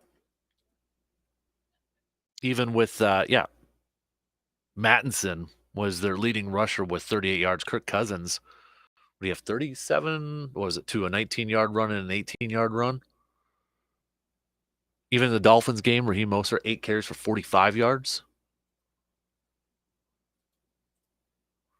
If you want to go to the Rams game, Akers, 12 carries, 65 yards. Are we seeing some improvement with this defensive running or this run defense for Green Bay right now? Are we seeing it? Possible?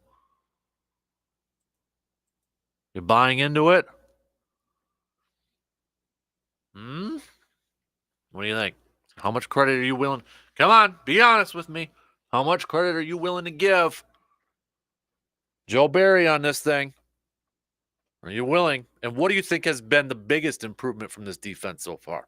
Has it been maybe a change in philosophy or scheme like Tony Romo mentioned yesterday?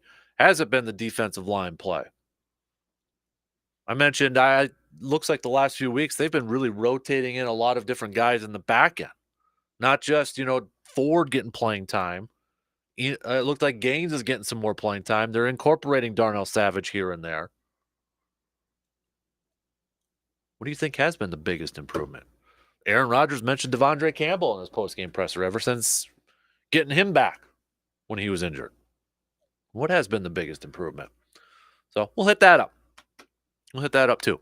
So shot clock's going to cut me off here, though. So we'll do some studs and duds to kick off the final hour and get those babies on over. And the rest of your game balls, too. Who else you handing the game ball to? Let me know. 2 in, 1 more to go on this Victory Monday. We'll kick it off with those studs and duds and start to kind of maybe take a little bit of a look, a little bit of a dabble into this Week 18 matchup against the Lions. Packers win, they're in. You got the confidence that the defense can slow down this offense? Let me know. We'll be back.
Final hour kicking off on this Victory Monday. Happy New Year, everybody. Appreciate you tuning in, however you may be tuning in.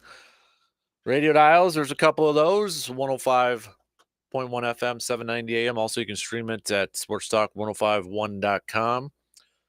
Got your Sports Talk app, your Google and Alexa home devices, and of course, the video stream up at YouTube, Twitter, and Facebook. Anybody got any good New Year's resolutions that they want to share? You guys buy into that? You doing that? I don't know. Maybe I'm kind of like the old man on the front lawn. I think New Year's and Valentine's Day are the two most overrated holidays out there. Just saying. Just saying. I think they're two of the most overrated ones. I know I'm probably alone on that island, but I don't care. But anybody got any good resolutions that they want to share? Pass along? Anybody? Anybody? I hope I pronounced your name right. Is it Rari? Hey, Dan, we were at the game yesterday, and yes, the energy and the decibel meter was pegged when the defense was out. One of the best games I've ever attended. Lowly Vikings fans were not chanting "Skol" in our stadium after that. Did I see on Twitter? I think I saw some of the writers say that the Packers fans were actually kind of doing that, like to kind of mock them a little bit. I don't know. Another text because that Lambeau wouldn't be as confident in a dome. Goff hasn't done great on the season at away games on grass. Okay. All right, let's do some studs and duds this morning.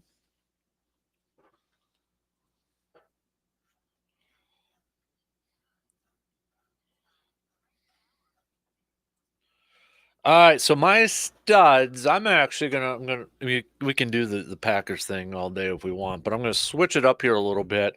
My studs, I'm going with the playoff games in the college football world. Those were entertaining games. Those were fantastic games. You had TCU taking down Michigan, and I know the Michigan one was it a touchdown, was it not? Was it targeting? Was it not at the end there? There were some questionable calls there, but I mean, you know, TCU got to give them credit though too. I mean, stopping Michigan down the goal line and that sort of thing. It was a highly entertaining game, followed up by another highly entertaining game between Ohio State and Georgia. Looked like Ohio State was going to win that thing. Georgia comes back. Ohio State misses the field goal at the end. It was a 50-yarder. But still, those two games were fantastic and really enjoyable to watch. So those were my studs were those two games. College football playoff committee's got to be loving themselves with those four games, with those two games, with those four teams because they were absolutely entertaining. Now we got Georgia, TCU. I hope TCU can do what they did against Michigan and put up some points and that sort of thing and make this a game because I think a lot of people are they're just going to be hammering Georgia, Georgia, Georgia, Georgia. So I hope TCU can go out there and make this an entertaining national championship game going up against Georgia.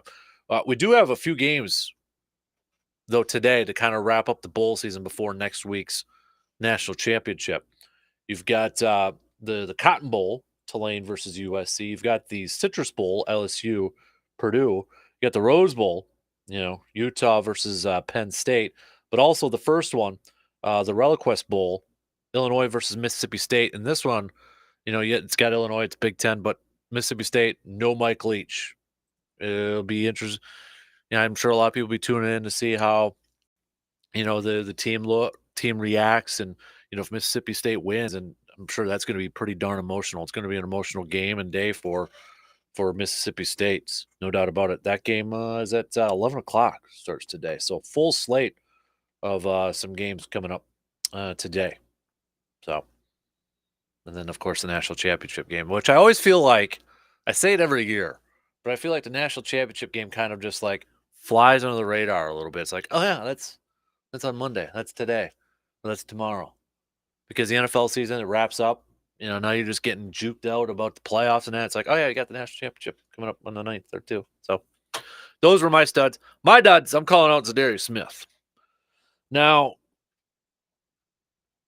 we don't know what goes on behind the scenes and that sort of thing, but, apparently Zadarius Smith didn't shake hands with the Packer captains that included Adrian Amos. At the coin toss and such. And then as soon as the whistle blew and the game was over with, he was the first one in the locker room, didn't acknowledge or talk to anybody from the Packers and such. I don't know. Maybe there were some talks beforehand, and who knows? But it looks bad, dude. Okay, and it looks like you're pouting, and it looks like you're just being a big old baby. I'm just gonna say it. If we go back to his final year in Green Bay, he threw a fit when he wasn't named captain. He threw a fit. Posted a picture on Instagram like he was getting a necklace made with the captain symbol so that he knew he was going to get a captain badge. And then, throws a fit when Green Bay moves on from him. And I get it. Athletes find chips on their shoulders all the time. Aaron does the same thing. Aaron Rodgers does the exact same thing. I'm not saying, he's above or anybody else is above. But, I mean, come on, dude. Really? And again, maybe there was some stuff going on behind the scenes. Maybe he acknowledged the team and all that. But, I mean, for the love of Mary, you were there for 3 years. You were a pivotal player. You were a big-time player when you were healthy and on that field. You made a lot of plays. Essentially, you made a name for yourself when you were with Green Bay. I mean, you got a big contract to go over to Green Bay, but you really solidified yourself as a pretty darn good defensive player in Green Bay. Enough with why I didn't get treated right and all that sort of stuff. Remember some of the comments he made too, leading into week 1 about how he was treated in Green Bay and that. And it's like, dude, I mean, just get over it, man. It's a business. It's a freaking business. Just stop. Stop playing that card all the time. It's annoying. So that was my dud. Change it up a little bit. I went with a dud there. So your studs and duds, you can hit us up. Game balls, Surveyor Sam said stud. Keyshawn Nixon, nothing more I got to say. Dud, though. Paul Allen, what an absolute loser. The man is the absolute worst announcer in all of sports, calling Packers fans losers and classless fans because they were doing the skull chant after thoroughly whooping your team's butt. What a joke of a human. Paul, if you're listening to this, you're pathetic. All right. You run your mouth when your team is doing well, but the second your team sucks, you run and hide. You shut down and convert to a middle school boy throwing out dull, unimaginative insults to fans. You are one pathetic loser. Okay. Coming in hot, Surveyor. All right. All right. Coming in. I didn't hear it. I didn't hear anything out there. So I don't know. I don't know what was said. Stud Badger football for knocking out OK States in the Guaranteed Rate Bowl. And Ohio Bobcats win the Arizona Bowl. I believe I was the only one who picked Ohio, by the way, in our bowl challenge because of Ohio. And then got to go to both games. What a week! That had to be pretty darn fantastic. Plus warmer weather there too. So good stuff. Keep those babies on coming. All right. Oh, same texter had game balls. I missed this one a little bit earlier. To the 70s presidents Nixon and Ford. Those guys are catalysts, making plays refreshing. Heck yeah. All right. You want to talk some more football? Let's do it. Okay. Somebody, I want to hear from all of you. Are you giving Joe Barry a little bit of credit for these last couple weeks here? Are you willing to give him a little bit of credit? If we look at Miami, maybe the second half of the Miami game, Minnesota. If we looked at the running games from the last couple weeks here, run defense seems to have improved a little bit there. Or maybe it's just because the Packers are taking teams out of running situations, so they got to throw the ball. But again, that plays hand in hand a little bit, doesn't it? A little bit, just a little bit. But how much credit do you give Joe Barry? Are you willing to give him any credit?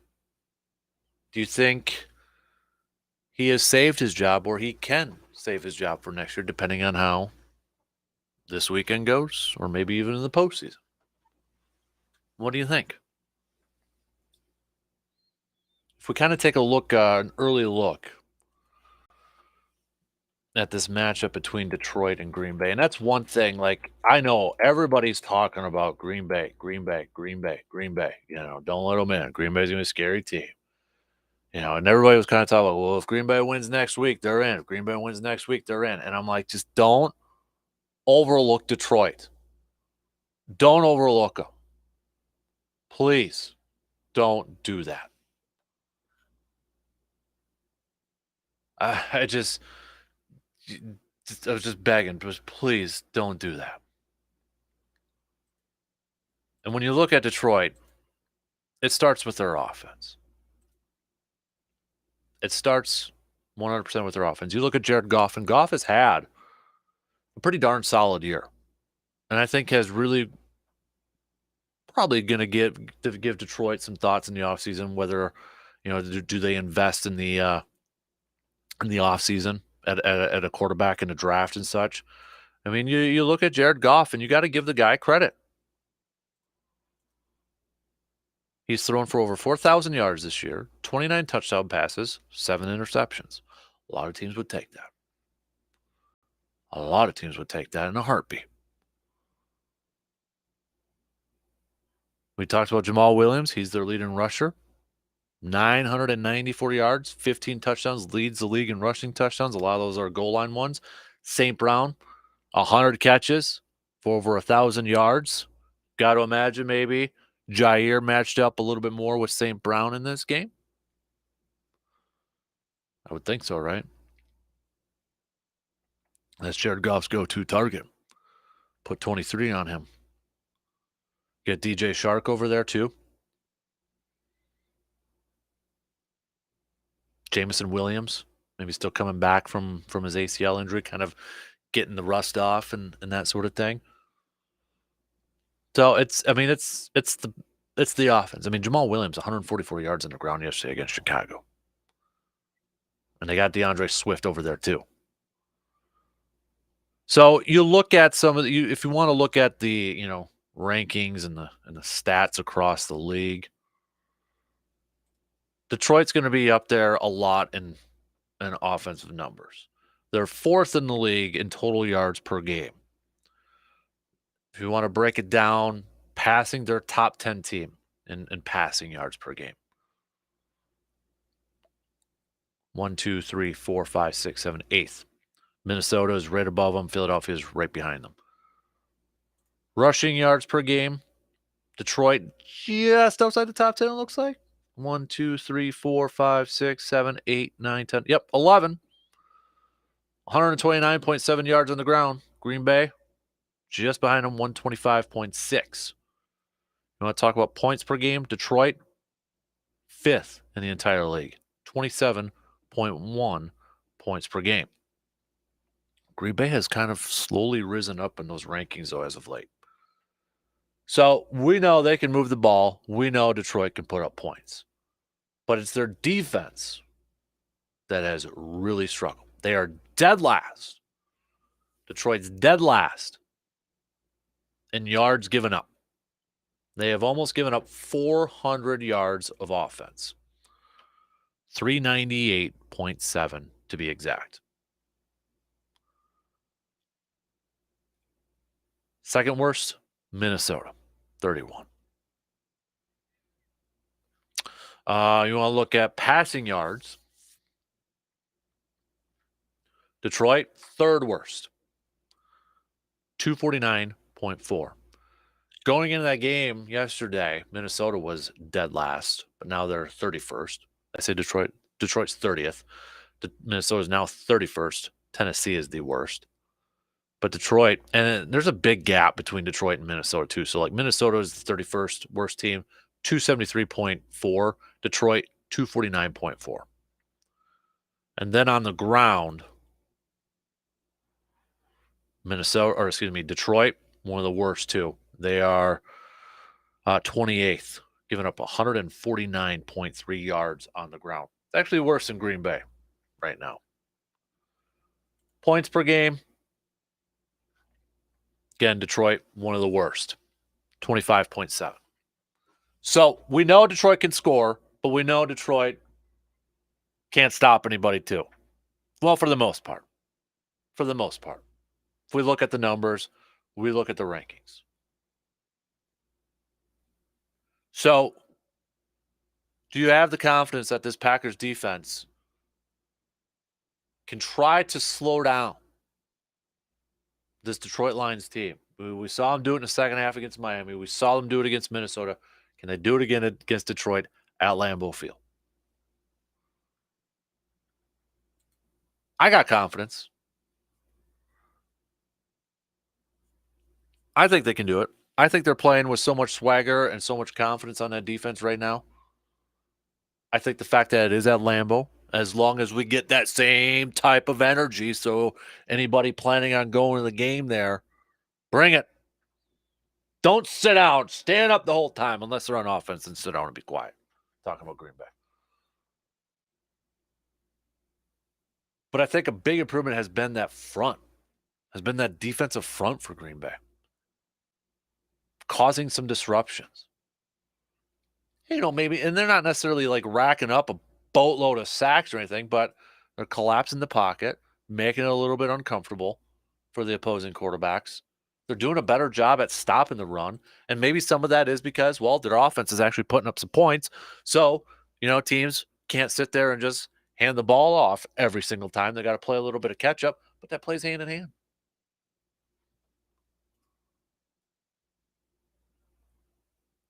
I think as long as Green Bay is still focused and they're not starting to read the headlines, right? They're not reading the clippings like, hey, don't let Green Bay in.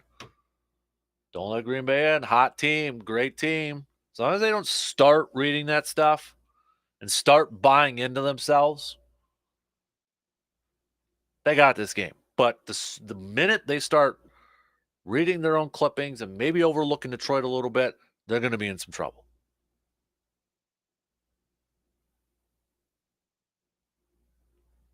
Just saw this from Field Yates. Going back to Keyshawn Nixon here.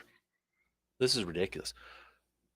Keyshawn Nixon had a 91-yard kickoff return on Christmas and a 105-yard kickoff return touchdown yesterday. He now has 7 straight games with at least 90 total kickoff return yards, the longest streak in the NFL since 2000. Since 2000. And it was that started with that Dallas game. Unbelievable what a spark he has been. Not just for the special teams, but for the entire team.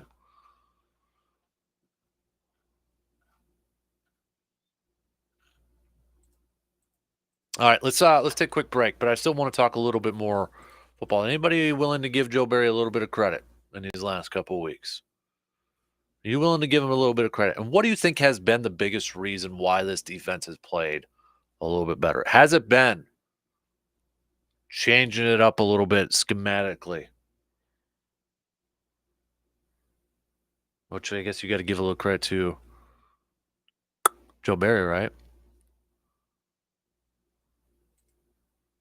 Has it been the improved play up front? Has it been linebacker play? What do you think? Can you put your finger on one area, or is it mostly just a collective unit? Or is it a trickle down effect where it starts up front and everything else behind it kind of follows suit?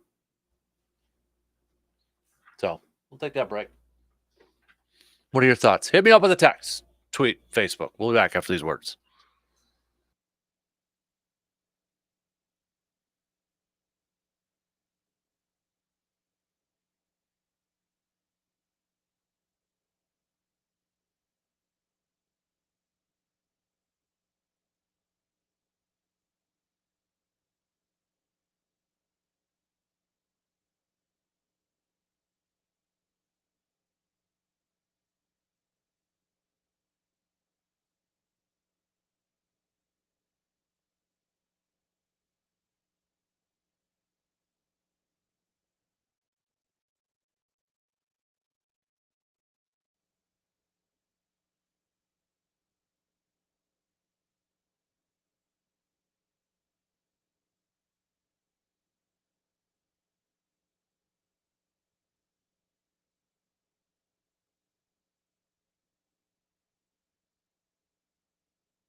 even though he plays for a division rival, Jamal Williams is still one of my favorite players of all time because he's always the same person.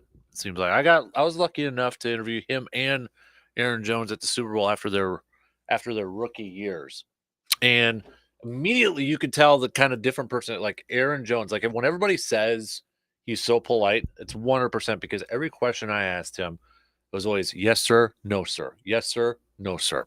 And Jamal Williams was just like you can tell the dude was having fun. So after the game yesterday, I didn't see the whole thing, but I got a clip here. Doesn't care. Packers, Aaron Rodgers talk trash about the lines and that. He just wants to play football and play Pokemon. Here's Jamal Williams.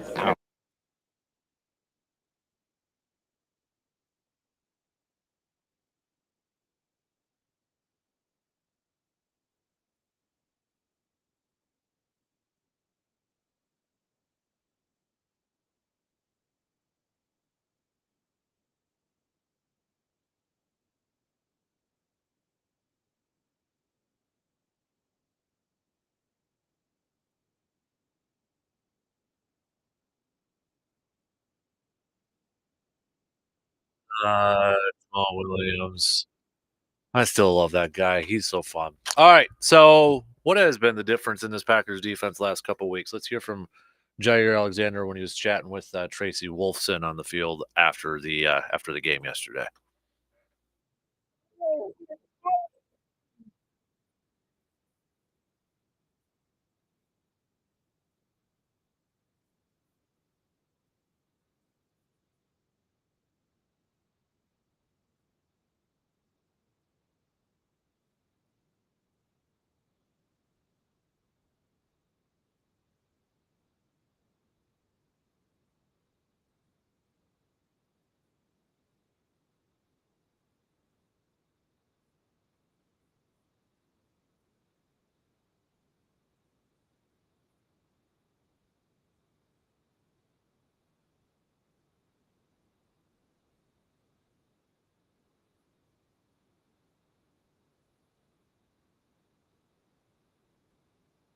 There you go. So there's what Jair Alexander thinks. It's up front, guys up front, getting after it. Guys in the back end, they're getting some picks and that sort of thing. Aaron Rodgers, this is what he had to say after the game.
There you go. So that's just a little bit from Aaron Rodgers and Jair Alexander.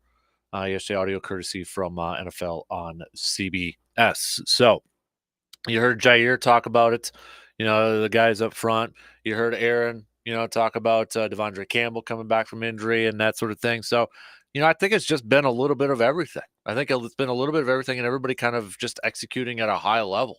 I don't think you can necessarily point your finger at one area on this defense that has really been the biggest difference in this thing. I think it's been, Kenny Clark getting things done up front, consistent play from inside linebackers, putting pressure on the quarterbacks. Preston Smith has had a solid, and then with Rashawn Gary leaving or getting out because of an ACL injury, you've had guys like Enoch Barre taking advantage of these reps as a rookie. Holland's coming in, getting released from the Rams. He comes in. He had another sack yesterday. Guys like that. And then the back end, getting their hands on balls. When they're actually getting hands on balls, they're coming away with those picks and making plays with them, right? So I think it's been a little bit of everything. And I think you do have to give a little bit to Joe Barry, adjusting a little bit on scheme, putting different players in, allowing Jair to follow Jefferson more yesterday, kind of trusting his big-time defensive back, his cornerback, to get the job done. Now, it wasn't necessarily a one-on-one every single play, as Aaron alluded to. He did have some help from safety stuff, and I thought CBS did a good job yesterday, kind of highlighting some of that stuff. But nonetheless, he still was able to match up quite a bit more against him than what they did in week one. So I think you got to give a little bit of credit to Joe Barry too in this thing. So I think it's just kind of been a trickle down effect. And you mentioned, or Aaron mentioned Keyshawn, and he's mentioned him a few weeks ago. But now you got the offense that's kind of found a little bit of a rhythm. They're running the football. They're finally healthy. I saw a graphic yesterday. I don't know how they can actually measure this sort of thing, but the Packers were the second healthiest team heading into week 17. I think the only other team that was the healthiest one was Kansas City, but don't quote me exactly on that one. I might not. I think it was Kansas City. But, the offense starting to kind of gain some consistency here and moving the ball, winning the time of possession, running the football, taking some shots down deep. It's just clicking. It's all kind of clicking right now. And I think I'll tell you right now, I'm picking Green Bay to beat Detroit. No big shocker, I don't think. And I think that's gonna, whoever they play in the postseason, man, it's gonna be whether it's shoot. It sure looks like it's gonna be San Francisco, right? Unless something weird happens. But I don't know if Seabaum's list. I don't think he is. He must be like sleeping in on a day off or something like that. But if you guys remember Seabaum, he's got that bet with an Eagles fan that they had at the beginning of the year that whoever finished, like it included the postseason too. So whoever finished the best would have to get a tattoo of their team. So like Seabaum would have to get an Eagles tattoo. There is a scenario where it could be Philly versus Green Bay in the first round. Now, a lot would have to happen. Philly would have to lose. Dallas would have to win. And I believe San Francisco would have to win. But Philly would have to lose to the Giants. And the Giants might be resting players. We don't know. But there is a scenario where the fate of Seabaum and that tattoo could lie in week one and wild card weekend. It could happen. It could happen. And I know I might be getting a little bit too ahead of myself, but maybe this is something that we'll kind of hit up later on in the week. But with the way Green Bay is playing now, and I don't want to say that like, oh yeah, unstoppable greatest team, that sort of thing. I don't want to give that impression. But do you feel like Green Bay can beat any team in the postseason? Do you think they can beat Philly if there was a rematch? Do you think they can beat Dallas again? Do you think they can? Do you think they can, go and beat Minnesota again? What do you think? Or do you think, because I kind of feel like there maybe this is kind of like our Badger, our Wisconsin Badger when we relate it and that sort of thing. But it was, You could see the Packers like almost beating any team, but also losing to any team at this point. Like I could see them getting absolutely trounced by San Francisco. But would it surprise anybody if they squeaked out a victory against San Francisco? Would it surprise anybody? Would it legit surprise anybody? Going up against Mike McCarthy in Dallas, if they have to go down there, would it surprise anybody if they lost or got that win? Same with Minnesota, Philly. I don't think it would surprise anybody either way at this point. I don't. I really don't. But got to take care of business. Got to take care of your own business and don't overlook Detroit. Please, for the love of Mary, do not overlook Detroit. I hope Green Bay's not overlooking Detroit. I hope some of the players are not overlooking Detroit. I hope they're not reading some of the clippings. I hope they don't go on social media, Facebook, Twitter, the mothership, be like, oh, careful of the Packers, look out for the Packers, all that. Don't read into it. Don't, don't. For the love of all that is good, don't read into it. Still, I mean, they got to focus on one game at a time right now. One freaking game at a time.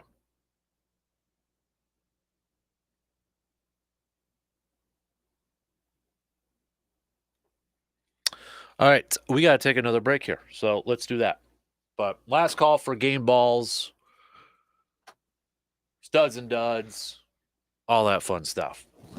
We'll cover some bases, then we'll have some closing statements coming up here too. So we'll be back after these words.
Covering the bases here this morning as we wrap up this Victory Monday.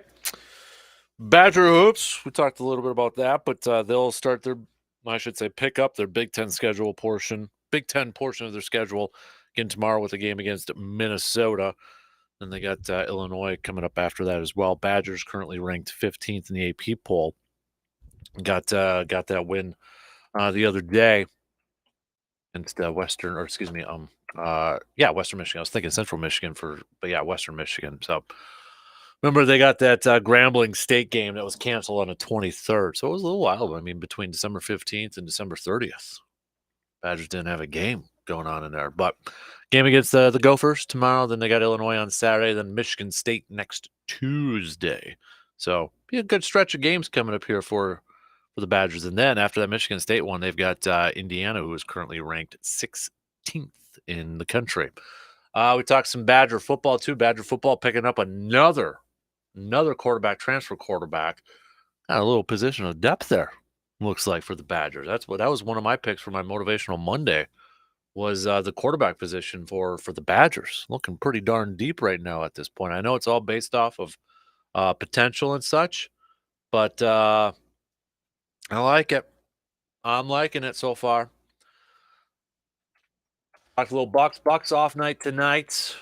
Coming off of a loss against Washington yesterday. They'll be going up against the Wizards again tomorrow at home. Tip off for that game, 7 o'clock on the schedule. Then they'll do a quick road trip to Toronto, then back home against Charlotte on Friday. Then they're on the road for 4 straight starting next week against the Knicks. If you're taking a look at the NFL playoffs schedule, I should say NFL playoff machine simulator, or just how everything's kind of laid out right now for the NFL playoffs. A lot to be decided yet. We got teams that have clinched. There's only a couple of spots open, but still, seeding-wise, still up in the air. And we got a big game tonight. Buffalo at Cincinnati. Cincinnati wins that game. They move up into the 2 seed. Buffalo wins the game tonight. They'll move up into the 1 seed, heading into the final week of the regular season. Cincinnati wins tonight, too. They win the NFC North. If they don't, then we've got the Bengals and the Ravens going at each other for the NFC North in the final game of the regular season. And that, to me, I'm wondering, and I know they got to make that decision. I'm assuming they're going to make the decision before the game tonight, because we'll find out what time the Packers play on Sunday at some point today. But I feel like Green Bay is going to get the afternoon game. I know a lot of people think it's going to be Sunday night, but if this was a true win and get in situation, then I think it would be the primetime game. But there's a good chance, like if Seattle just takes care of business against the Rams, Seattle eliminates Detroit. It doesn't matter if Detroit would beat Green Bay or not. So, I mean, if they have that Detroit and Green Bay game as the primetime game and Seattle wins, well, then it's only Green Bay who has a chance to get into the postseason. But, again, it is Aaron Rodgers. It is the Packers. They sell and they get the views. So anything's possible at this point. But, anyways, back to what's kind of at stake heading into this week. So if we look at the AFC, side of things here, I mean, the 1 seed is still in play. The 1 seed is still in play in the AFC. If Buffalo, like we said, if Buffalo wins tonight, they'll be slotted into that 1 seed heading into the final week. So, I mean, starters are going to have to play here. There's a legit shot that starters are going to have to play into week 18 for the 1 seed. If Cincinnati wins tonight, then we might have a little bit of a change up. Maybe, depending. It's all dependent on whether teams really value a 2 or 3 seed on this thing. Anyways, I'm playing around with this machine and trying to do this at the same time. But 1 seed is still up for grabs for the AFC next week. The 7th seed is still up for grabs next week. Could it be New England? Can New England go on the road in Buffalo and get a win? Because right now they are the 7th seed. Can Miami, who's taking on the Jets, who are now officially eliminated, but their quarterback situation's up in the air, can Miami get a win and get in? Or what happens if the Steelers are the other team that could get in this thing? If Buffalo beats New England, entirely possible, and the Jets beat Miami, entirely possible, and the Steelers get a victory over the Browns, Steelers would get in.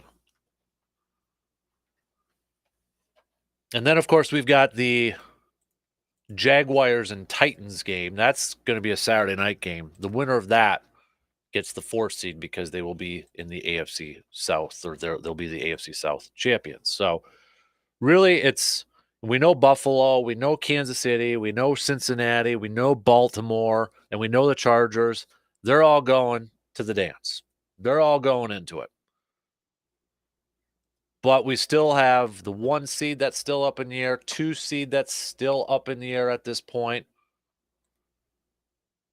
Potentially, let me just kind of play around with this. Potentially the 3 seed up in the air too. A lot depends on tonight's game and that. So we know, I should say, we probably know 5 of the 7 teams in the AFC, but a lot of uncertainty surrounding the seeds at this point. NFC side of things, right now, Philly is the 1 seed.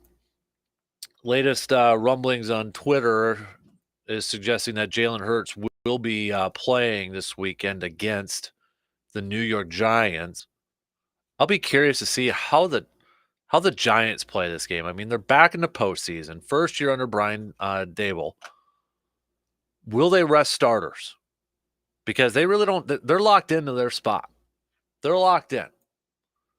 So will they play backups against Philly in a game that Philly, wins? They get the 1 seed. Or will they play their starters because they are inexperienced and maybe want to get a little bit of, run in before their playoff game? But if the Giants do beat the Eagles, 49ers take care of business against the Cardinals, which they should,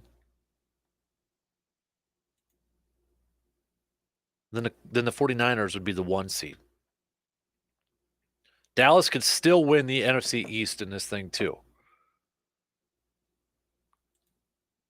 Dallas would have to beat Washington, and the Eagles would have to lose to the Giants. And if that were the case, if Dallas does beat Washington and the Giants beat the Eagles, the Cowboys would win the NFC East. And if somehow the Cardinals were to beat the 49ers, then Dallas would be the 1 seed if they beat Washington and the Giants beat the Eagles. A little bit of a tough task, but they're still alive for that 1 seed. And the interesting part in this whole thing too is like if Dallas gets the 1 seed and the Giants win and the Cardinals win and Minnesota wins, Minnesota would get the 2 seed back. I'm not putting a lot of stock into that, but just kind of spitballing here a little bit. Mentioned it a little bit earlier, but if we did it based all off of the favorites, like if we just picked the favorites to win from here on out tonight and next week, this is what your playoff bracket would look like. And I think this is an entertaining as hell playoff matchup. AFC, Buffalo would be the 1. 2 would be Kansas City. They would be taking on Miami. Tyreek Hill going back to Kansas City. There's so much uncertainty surrounding Miami with that quarterback situation. Like, if they're playing their 3rd stringer, I think I would pick Pittsburgh to make the postseason in that scenario. But that would be so much fun. That matchup would be so much fun. If Tua can play and Tua can play in the postseason, and you got your full strength there with offense, I would love to see that 2-7 matchup. Baltimore at Cincinnati. I mean, come on. And that'd be another great matchup. We'd have it 2 weeks in a row. And then Justin Herbert versus Trevor Lawrence.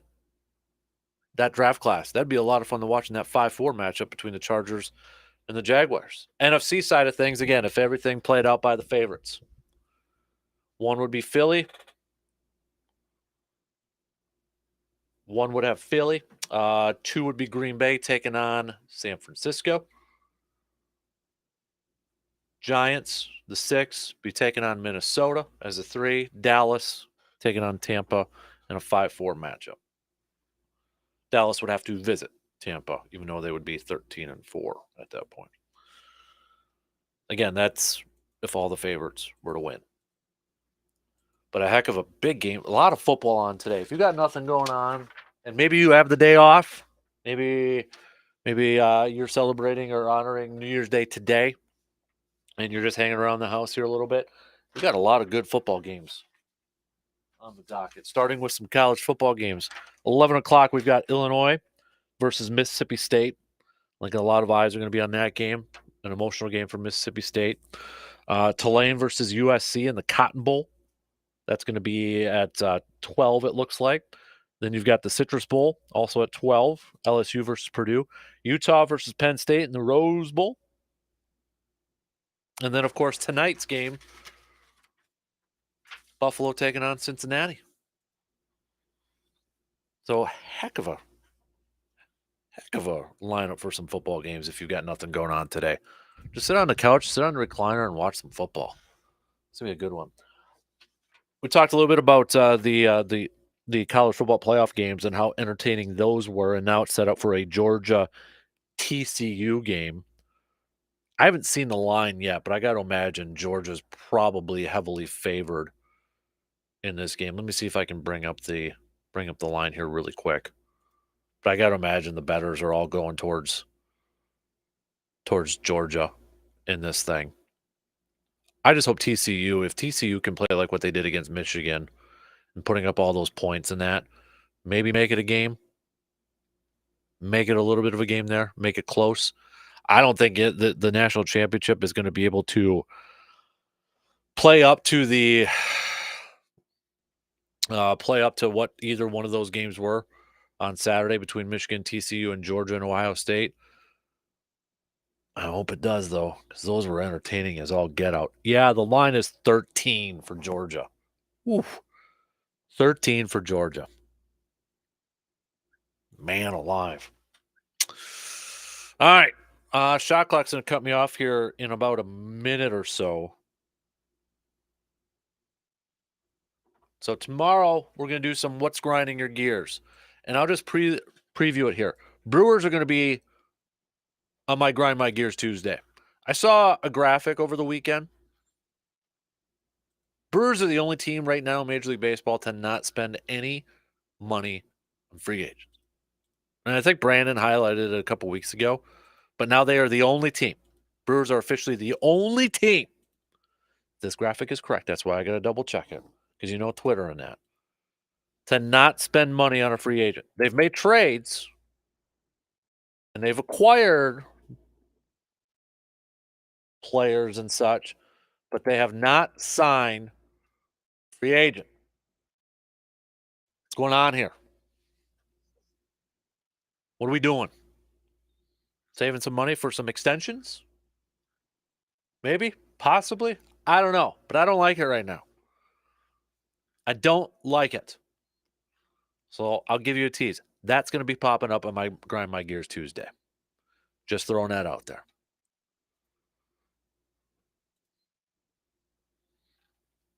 We'll also do a pop quiz Tuesday. We'll get to that too. Also, we will do a bench start cut on your Tuesday morning. Yeah, here was this was on the 30th. MLB, this is from the game as of December 30th. Lowest spenders in the offseason. The Brewers, 0. Seattle, 1.2 million. Atlanta, 1.4 million. Now, Seattle and Atlanta were playoff teams, and they did make some trades and acquired some talent that way. Both, I mean, Seattle got Colton Wong, and Braves got a new catcher and sent their catcher over to the Brewers as well too. So, but yeah, 0. I mean, for crying out loud, the Kansas City Royals spent $10 million, or excuse me, $20 million so far in free agency. The Reds, for crying out loud, spent almost $12 million. Miami spent 17. Like, we'd be happy with like 7 at this point. All right, that's going to do it for us. DP and Dance are up next. Have yourself a good Monday. We'll be back at it again tomorrow morning just past 6. We'll talk to you then.